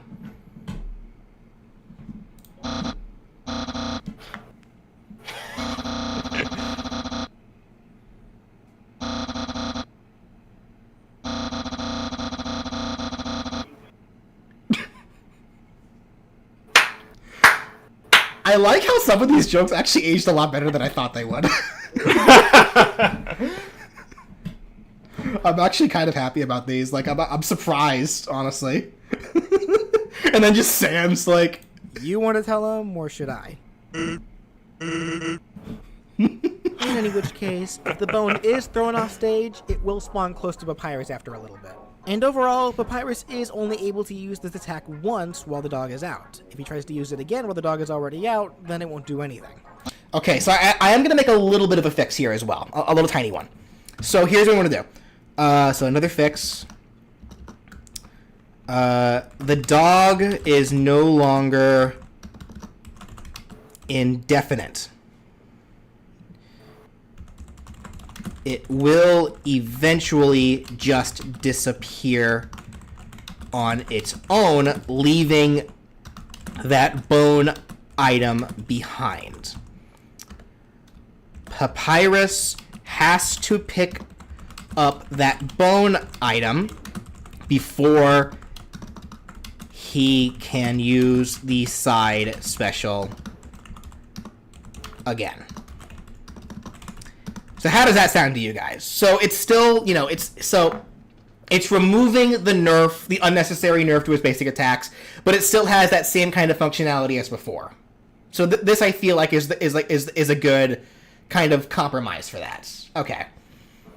I'm a lot happier with that.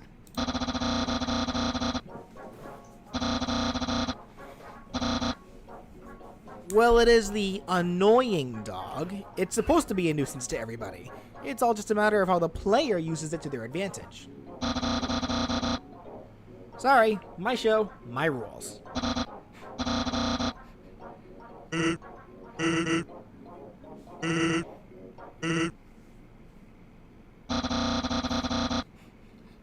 Anyways, for Papyrus' up special, yeah, for this one I needed to stretch a little bit. It would have him do that thing that he does where he literally kinda just ignores gravity and kicks his feet really hard, sending him upwards. This move would only send him upwards, but he is able to move horizontally left and right while doing so. But this will reduce the amount of vertical... So this move is a little more up for debate. Because I don't much care for the idea of just him creating like a bone platform or just shooting himself up with bones. Because this move at least still is like funny in concept. Like, it's like quirky. I kind of like it, honestly. Yeah. Yeah, I want to keep this the same. Well, let me at least hear the functionality of the move real quick. I'll keep the actual attack, but let me hear the functionality again. Height he'll gain if he does this. He'd also kinda wiggle as he does it, making it awkward to hit him. This move also wouldn't have any hurtbox on it, so it can't hurt foes, but it also wouldn't put him into free fall, so he can attack afterwards when the move completes. Yeah, okay, it's fine. It's okay, I'll keep it. And finally, for his down special, Papyrus would use his fabled blue attack.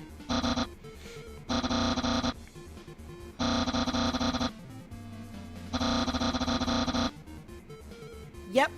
Normally what this does in Undertale is turn Frisk's soul blue, which in turn affects their gravity. forcing them to the bottom of the battle box and being required to jump in order to avoid attacks. Actually, come to think of it, since Papyrus is able to affect gravity in this way to Frisk, it probably wouldn't be too far-fetched to assume that he can probably affect his own gravity as well, which is probably how he's able to ignore it in the game, as well as how he made his up special. Huh.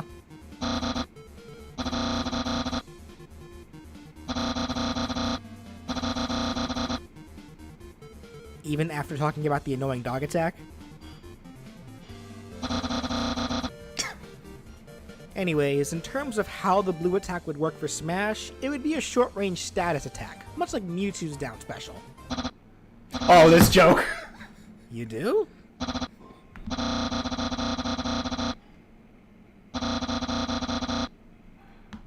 No, that's not...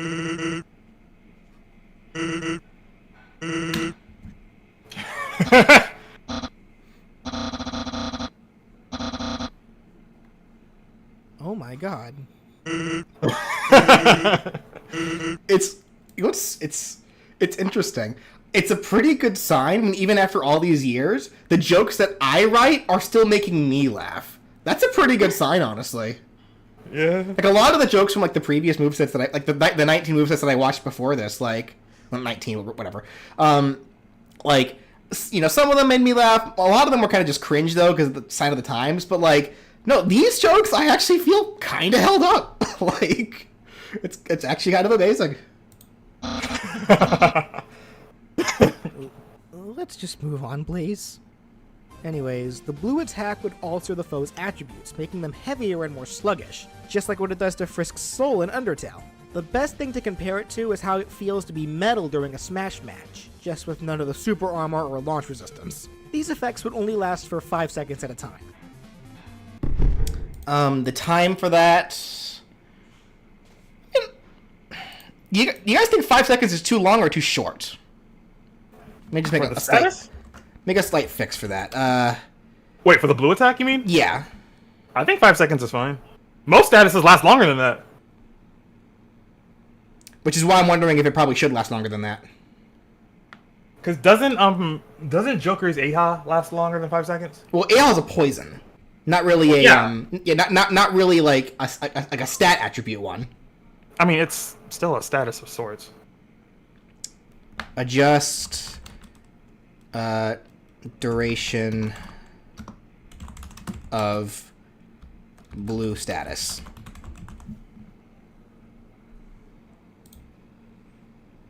For Papyrus's final smash, since the dog still has a special attack, he would instead use his super cool regular attack. It would be a much faster and much more sporadic version of it though, only lasting for about 5 seconds, just like all other final smashes in the game.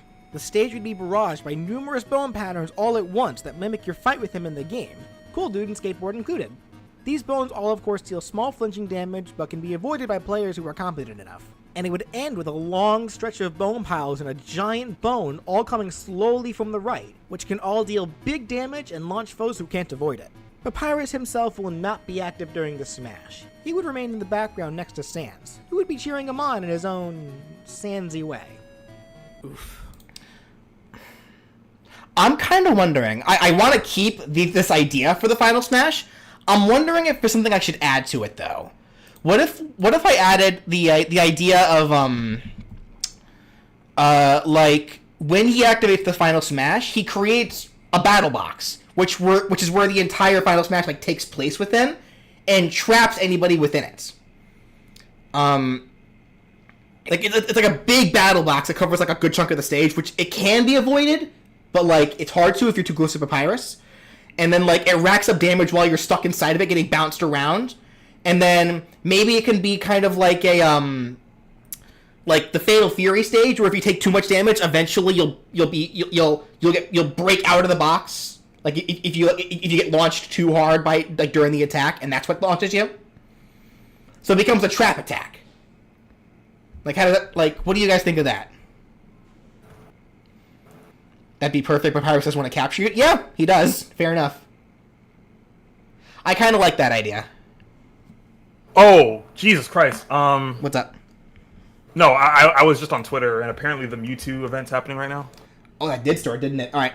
Well, you and I can play that after we finish this. add. Include the battle box. Make it where the opponents,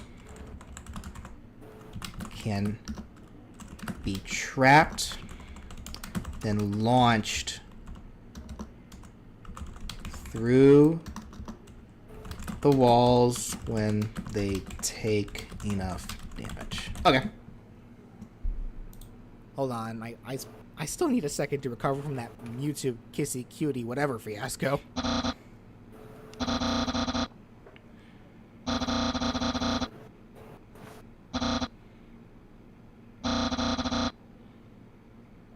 Thanks, Papyrus. I always try my best when building these new... yeah?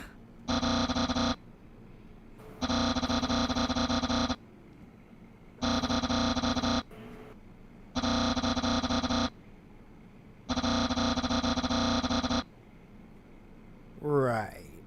Well, I actually did think of a single way to get Sans involved in fights that would still make sense for his character.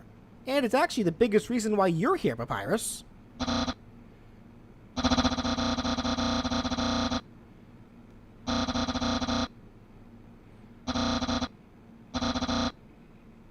Well, you're not gonna like it.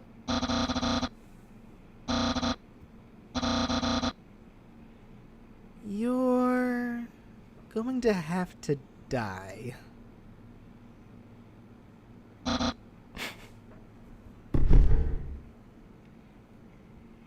So Papyrus will actually have a hidden meter in the form of HP. The amount of HP he has will depend on the rule set of a fight. For stock matches, he'll have 150 HP per stock. Should also just note, I'm about to throw out lots of numbers here. These numbers shouldn't have been made definitive. I should have just kept it vague like I'm doing nowadays. Like, it should be based on the actual balance of the game. Like, there shouldn't be any set specific numbers. Like, because, like, you obviously it needs to be set specific numbers when you start it. But, like, as, like, balance adjustments come on, or, like, you know, like, gameplay, like, whatever, like, it would have to just be adjusted. So just keep that in mind. So for 2 stocks, he'll have 300 HP, 3 stocks 450, and so on. For timed matches, he'll have 150 HP for every minute on the clock. And for stamina matches, he'll have HP with a ratio of 3 to 4, depending on how much stamina he starts a battle with. So for example, at 200 stamina, he'll have 150 HP. At 400, he'll have 300, and so on. This HP will only be taken into account using damage taken from opponents only. The HP will not go down from damage that Papyrus may inflict on himself, or from other random factors like a bomb walking into him on its own, or the little damage players take from being off-screen. It must be damage from other players for it to affect the HP meter. It also will not reset upon each KO that Papyrus suffers. It accumulates over the course of the entire match. So for example, let's say that Papyrus was at 108% of damage when he was KO'd, but then is KO'd right afterwards at only 24% somehow. Overall, his HP meter will be at 132% when he spawns again. Now, of course, you may have already caught on by now, but I'll explain anyway for those of you who haven't. If Papyrus's HP meter reaches 0 during a match, well, he turns to dust. Just like what happens to him in Undertale when his HP drops to 0. And when that happens, well, his opponents are going to have a really bad time.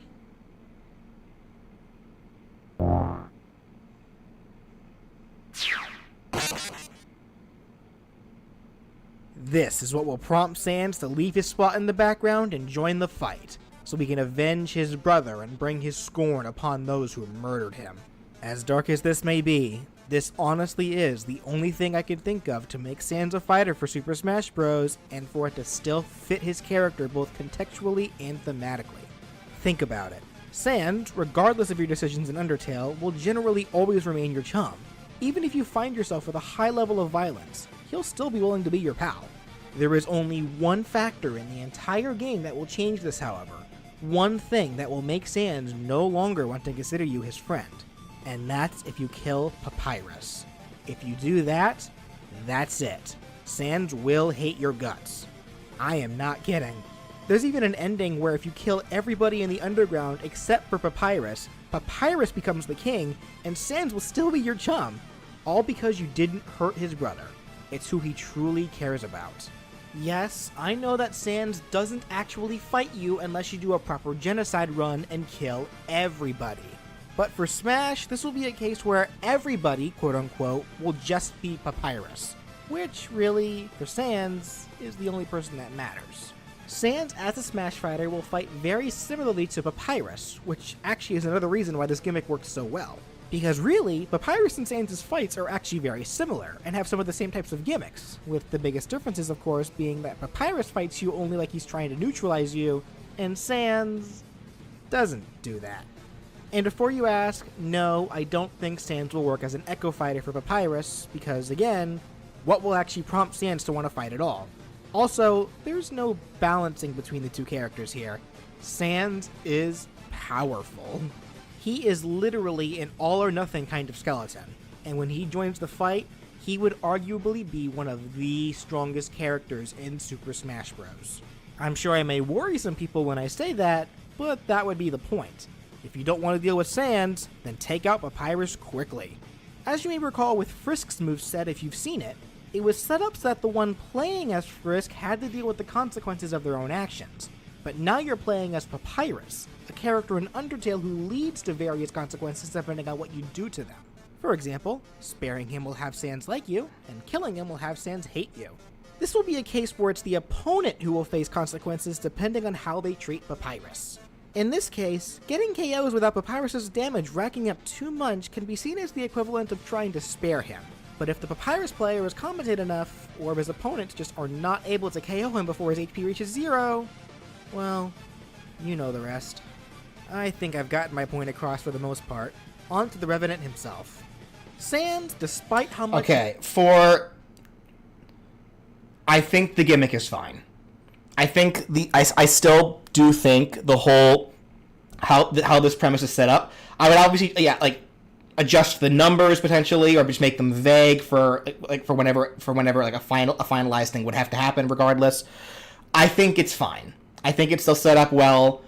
I think it's okay. I don't think this needs to get changed. Yeah. Now, I guess the big question here is, would I change anything to Sans himself? I guess is the big question now. You should be scared of him, would actually have the worst mobility in the game. His walk would be super slow, and even his run would be a power walk at most, still being slower than even some of the slowest walkers in Smash. He would also only have 2 jumps, and even those would be pretty bad, just barely being able to make it to the lowest platform on the battlefield stage even when using both jumps. He'd also be a super lightweight, being very easy to KO, which corresponds to how he only has 1 HP in Undertale. Now, some of you who may not know anything about the character may be asking, wait, he only has 1 HP? Then why are people so... 1 HP, 1 defense, it doesn't actually change anything. Because I know some people kind of made like this whole deal where it was like, Sans actually has a lot of HP, he only has 1 defense, though. It doesn't really matter. The point is, he dies easily. Scared of this guy? Yes, he only has a single point of health, but good luck actually hitting him. Despite his movement and survivability being pathetic, his ability to dodge would be godlike. With literally frame 1 dodges with so little end lag, they can pretty much be spammed. Even with Smash Ultimate's recent addition to adding frames to spammed dodges, Sans practically does not need to worry about this unless he uses them a lot. Not even his air dodge would have a whole lot of end lag to it. And his dodge roll, well, if you could even call it a roll, would literally just have him slide away into the chosen direction very quickly. And pretty far, too, going about as far as half of the final destination stage. Dodging would pretty much be Sans' main method of moving around. Now, if you think that sounds like a huge pain to deal with, I haven't even gotten to his attacks yet. Okay. Do I still agree with Sans being the super slow, light character, but effectively just being hard to actually hit, with a lot of attacks that are hard to deal with? That is the whole point of the moveset, but let me actually go back and look at the moves to see if I still think that's okay. The majority of Sans' attacks would look just like Papyrus's, just with them being a whole lot better. All of Sans' bone-based attacks will have a lot more range than Papyrus's, are a lot faster, and are a lot more spammable. That said, every single one of his attacks will only deal a set 1% of damage, as Sans only deals 1 hit point of health for his attacks in Undertale. That may not seem like a big deal. That is until you realize that his attacks are all multi-hitting and deal 1% of damage for every millisecond your soul is overlapping them. On top of that, Sans' attacks in Undertale poison Frisk, causing Poison, karma, I don't care. For the sake of Smash, they poison you. them to lose health as time passes each time after they're hit. So the same will be done for Smash in a sense. All of Sans' attacks will only deal 1% of damage, but because of how spammable they are, the damage will probably rack up pretty quickly. And on top of that, all of his attacks will cause a... His attacks being just like Papyrus but more spammable is so lazy that it isn't funny or necessary. I mean, it is lazy. It's Sans. Yeah, I was about to say. I want you to listen. I want you to hear what you just said, or I want you to look at what you just typed out, and you tell me if that still makes sense for the character. The reason why I set it up like that, with only some differences between them, is because not only are the two fights, parallels in certain ways, but it also gives consistency to the movesets. Because you can't really control when you turn into Sans, having consistency between the two movesets where they still feel very similar will make it a lot easier for the players to actually be able to to keep a good flow going. And it just works anyway because their fights already have a lot of the same themes anyway. So poison effect on opponents that will last for 5 seconds at a time each time they're hit. So that's something to keep in mind when going into Sans' attacks. I'll be sure to mention any specific deviation that they have from Papyrus' moves, or of course if the move was changed outright. To recap, all of his bone-based attacks are faster, more spammable, having very little start and end lag, and have a lot longer range. Of course, starting with Sans' jab, it would have him shoot long-range vertical standing bones across the ground just like Papyrus, but they'd be much taller. His dash attack is similar to Papyrus's, but he shoots 4 bones instead of 3, and they do not shorten in size the farther they go. They stay the same size. His side, up, and down tilts would all be similar as well, but the side tilt would have a slightly longer bone shot, the up tilt would thrust 3 bones upwards instead of just 1, and the down tilt would actually have a ridiculous range compared to the other attacks, being able to travel almost the whole distance of the final destination. I do love that I used the exact same image for all of Sans. like that was intentional. I just thought it was funny because again, Sans is in that same. Technically all of the characters are on the exact same pose whenever you fight them. But just imagining Sans being in the same pose as he's fighting with very little changes, it's just so funny to me. For Sans' side smash, this would be the first one that outright changes. Instead of more bones, Sans will utilize his most deadly weapon, the Gaster Blaster, an anti-human weapon designed by the mysterious former royal scientist Dr. W.D. Gaster. These weapons are powered by magic and fire a laser called the Fish... How spammable would the attacks be? Quite spammable. Once Sans comes out, you are in for a boss fight. Ignore all physical matter and attack one's soul directly. Ouch. This smash would behave rather oddly, where it doesn't fire as soon as Sans' animation for the side smash ends. It would appear in the spot where Sans initiates the side smash and would fire after a second, firing a beam that goes even farther than Simon Belmont's whip attacks. The thing is, Sans will be able to move even before the blaster fires, but it will always remain in the spot where he summoned it. The laser beam itself does deal multi-hitting damage and has a lot of launch power. But of course, each of those hits that it deals only causes 1% of damage at a time, just like for the rest of his attacks. Charging the smash will not increase its power because of this, but it will instead delay when the cannon will be fired is all. Sans' up and down smashes will be just like Papyrus's, but his up smash will have all 5 bones be the same size instead of in a hill motion, and the down smash will be pretty much just like Papyrus's, but with Sans' attributes. For aerials, Sans' neutral air will have him spawn 4 bones instead of just the 2 that are shot. Okay, so the interesting is, because I wanted to change Papyrus's neutral air. So, while technically this neutral air actually is fine in concept for Sans specifically, I'm going to go ahead and make a note for this one saying possible change. It depends on whatever I make Papyrus's.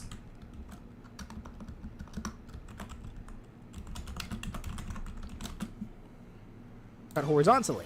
The 2 extra bones will be thrown vertically upwards and downwards while in a horizontal position. And for his other 4 cardinal aerials, they would all be replaced by thinner versions of the Gaster Blasters that would fire into each respective direction.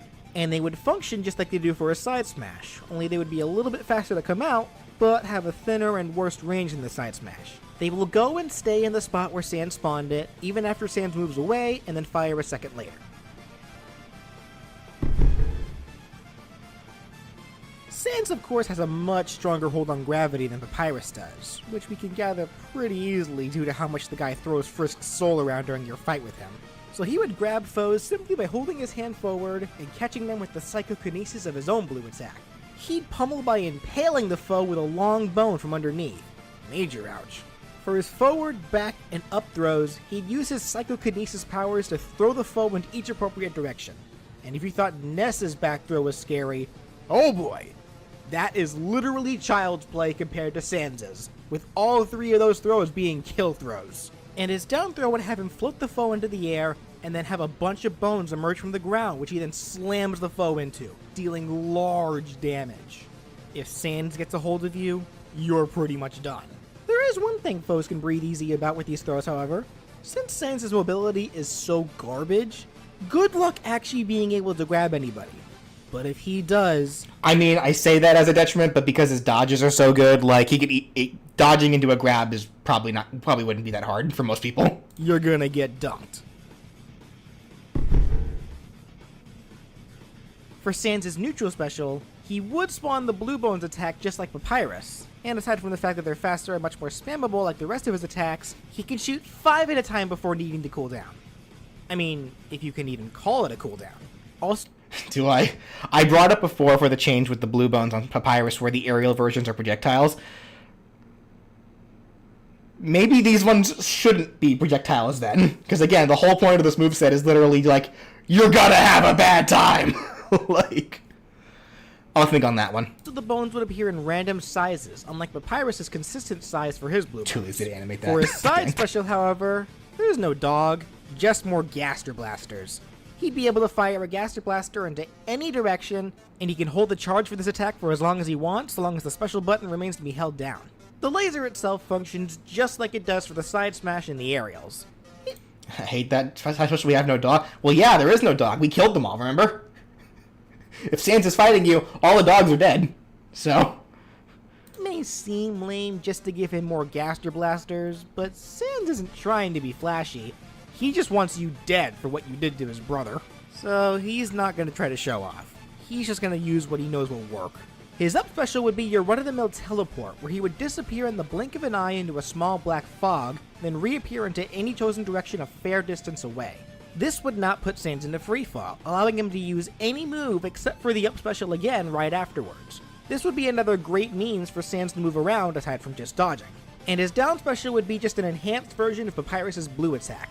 It does the exact same thing, making the foe's movement sluggish, but it has a much larger range than Papyrus's does, and its effects last for 15 seconds instead of just 5.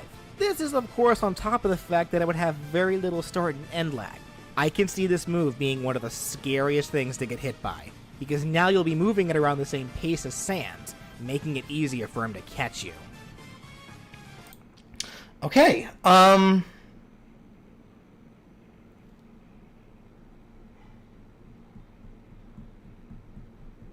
So, again, aside from possibly that neutral special, or neutral air, depending on what I do for Papyrus, I actually wouldn't make any changes to Sans air. Like, I didn't see anything. Yeah, seems good to me. 15 seconds is much too long. Yeah, but that's also kind of the point in this situation. Sans is not supposed to be this super, he's not supposed to be balanced. The point of this moveset is that he's supposed to be, you're fighting a boss, is what's happening here. Like, you're going to have a bad time. That's the point. I get it probably is a bad idea conceptually, potentially. I get that. But that is the point of this moveset. If you don't want to fight Sans, you gotta deal with Papyrus carefully. That's the whole theme behind this moveset. Like, he effectively is a glass cannon. Like, he technically can be easy to take out. And I believe I also bring this up at a later point in the video, where more than likely by the time it also just depends on the balancing and like the numbers and all that. By the time you reach a point where you are forced to fight Sans, if that even happens at all, depending on how you fight Papyrus, the match is gonna be close to ending anyway. Sans, effectively, for the actual player using the character, is a comeback mechanic. Just like Terry's Go mode. Just, enhanced by a large amount.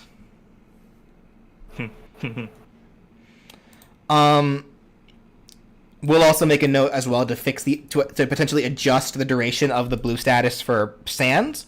Whether or not it should be shorter or longer, it just depends on mounting. But I do agree that it should have a longer range. Like, it should technically be easier for Sans to hit with it, because that's the point of it.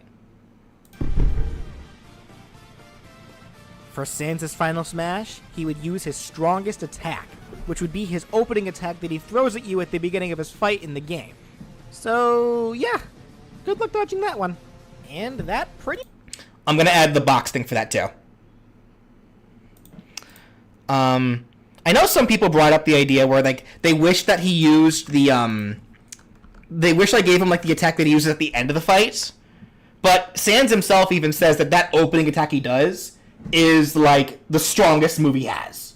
At that point, he's after that, he's pretty much literally, like, sandbagging you. That's the funniest part. How long have I been streaming today? A little over 2 hours and 10 minutes. We're almost done. Yeah, so I would say for the Sans Final Smash, add the battle box as well. Which does it for Sans. Yes, I know this looks and sounds terrifying and not very fair to deal with. Well, you know what's also not fair? For your brother to be murdered for no reason. So, just be smart with how you deal with Papyrus, and you won't have to deal with Sans' wrath.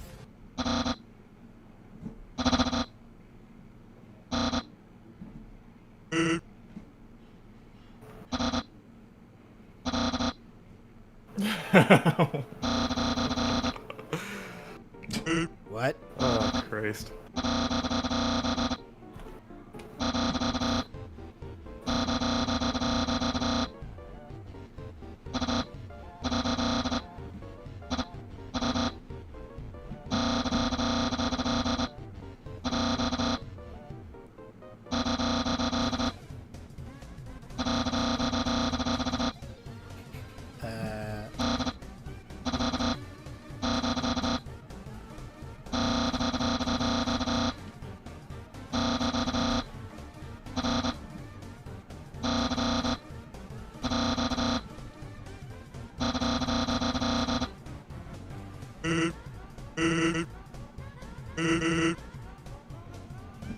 But...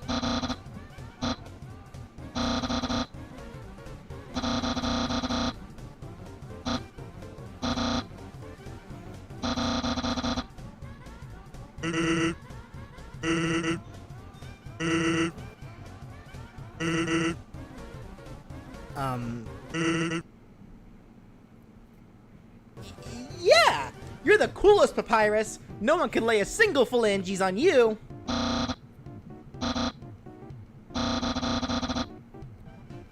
Alrighty then. Why don't we just finish things up? So, I guess what you can call a technical failsafe for this moveset is that the Papyrus moveset by itself could be a moveset by itself without Sans at all. The Sans, the Sans portion really is kind of an add-on.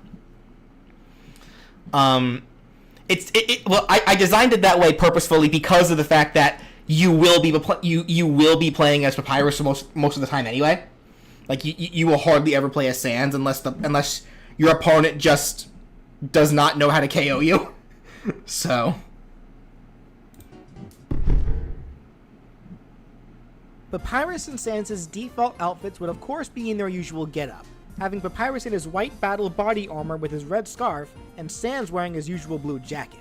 Their first alternate color... I think Papyrus by himself would be pretty low tier. I mean, it just depends on how the character's balanced.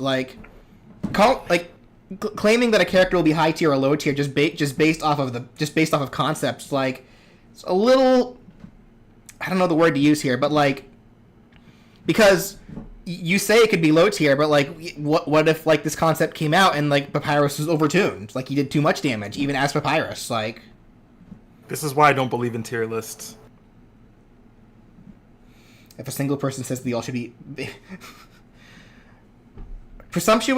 yeah, that's probably a good word to use for it. In which case, yeah, so let me get this out of the way, yeah. No AUs. No. No. No. No. Ow, my arm. No. I need to get my brace after this. This sucks. Yeah, come on, man. Come on, man. My bones! Anyway, what was I saying? Like, because for one thing, AUs can easily become outdated.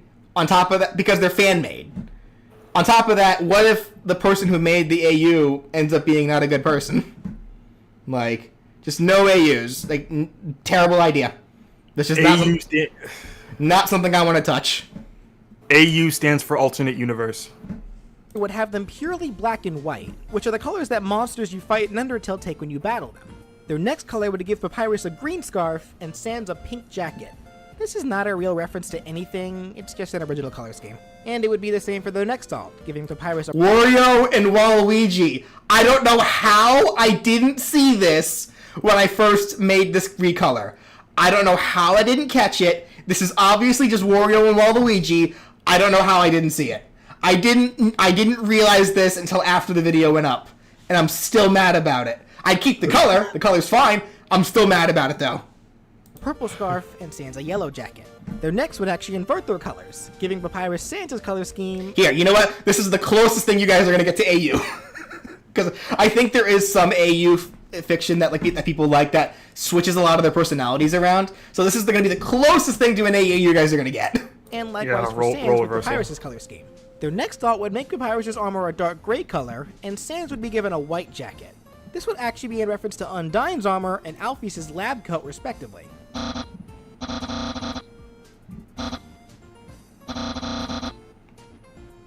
The next would be the first alternative outfit, and it would have Papyrus wear his cool dude outfit that we see him wear when you hang out with / date him.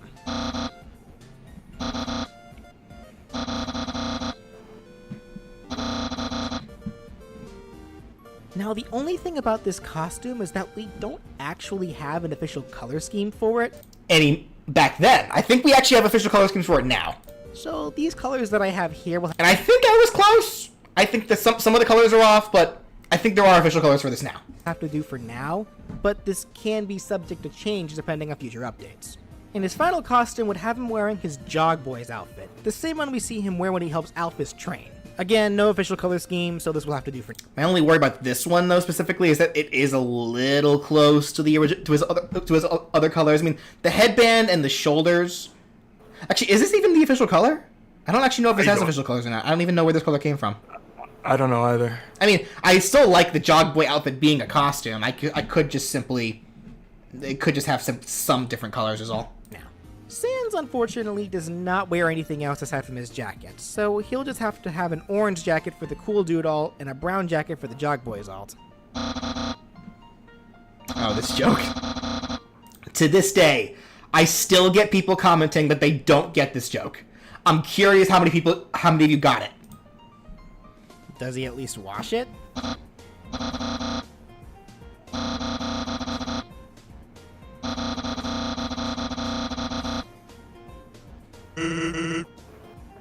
But don't you have to buy all the new jackets?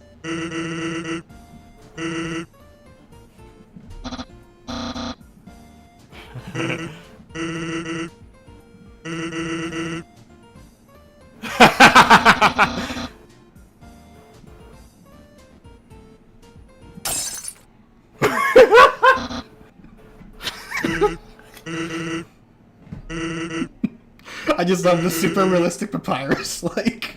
I was dying when I saw that, I'm gonna be real. The glass breaking, and the super realistic stuff with Papyrus' eyes, like... That's so funny to me. It's so funny. No, it is. Just... Like, Papyrus like, that's it! I'm done!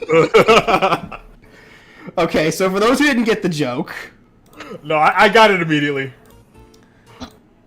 So he's saying, like, you know, he's like, you know, he obviously, so the setup is that he doesn't wash any of his jackets. He just wears a new one every single time. He says it saves on the water bill, but he uses the money he saves on water to buy the extra jackets. So then his retort now is, even if we did run low on dough, we can always wait for some change in the weather. Yeah, I got it immediately.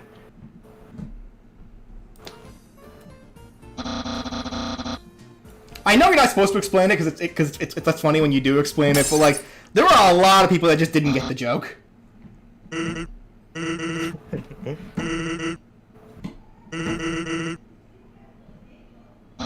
Like, I don't know if it's just a case where it's like people just don't know what, just like maybe the word change doesn't like quite like maybe the word like change doesn't like mean the same in like other countries as it does America, so, or even like the word dough, so I don't know. Like it was a money pun, effectively. Yeah.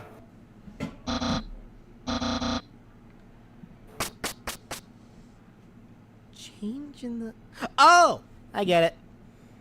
Anyways, for their stage intro, Papyrus would come to fights in style, driving his sports car, and Sans would follow suit with his tricycle, and/or moped. I'm not actually sure what that is. For their taunts, Papyrus first would have him stomping his feet on the ground like we see him do whenever he gets angry or throws tantrums, which is no doubt what he's probably doing right now.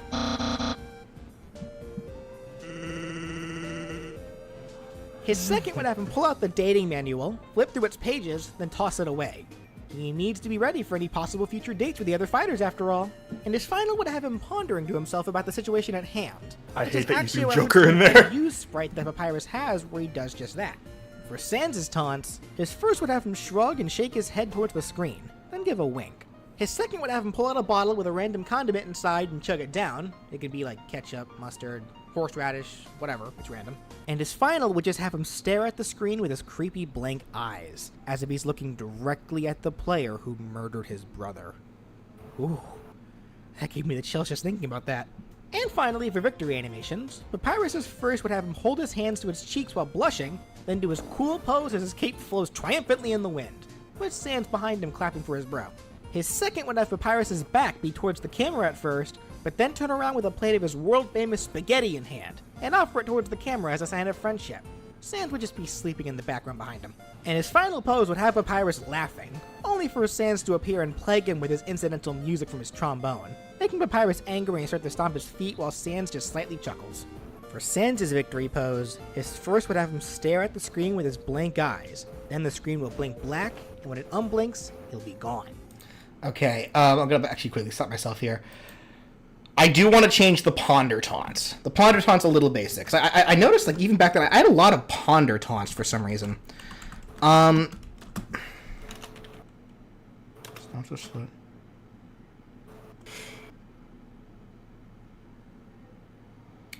I had it on the tip of my brain, but I wanted to replace it with the.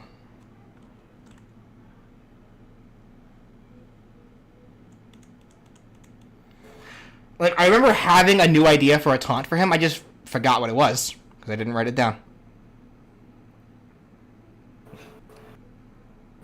Link, for future reference, spamming comments over and over again is going to make people less likely to read them. Just thought you should know that.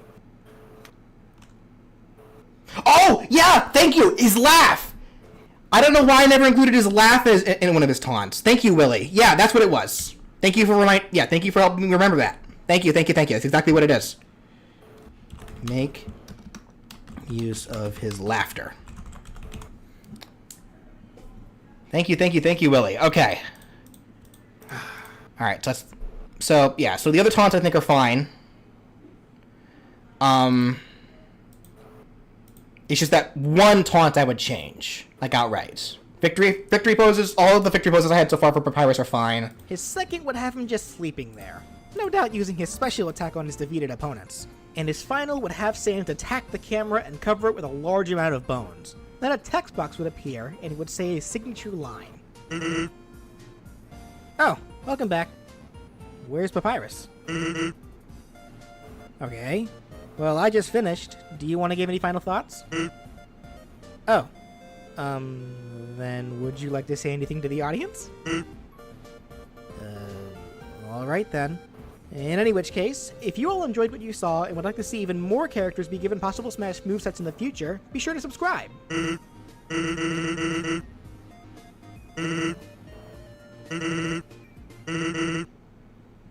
Okay, that one was just bad.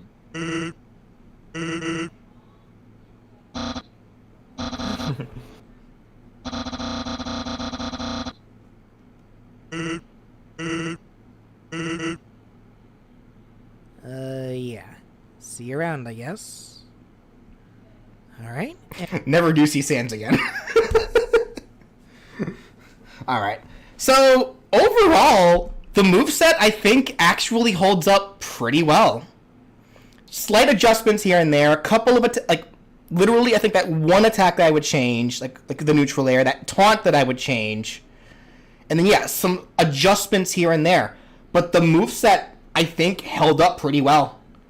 Yeah, I agree. Which, thank goodness, since it is my most popular moveset. Thank goodness. At the very least, at least it still feels like... Because this more than likely, because of how many views this has, this more than likely was the first moveset that people ever saw on my channel. Like, there's a high probability of that. So I can at least still say with confidence now, because if this is the first moveset that a lot of people will see, it will at least make a good first impression. And I'm glad for that.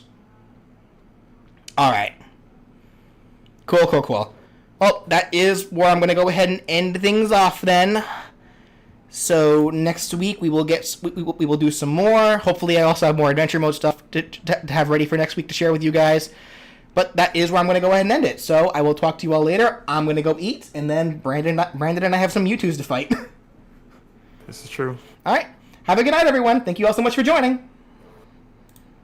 See you all later.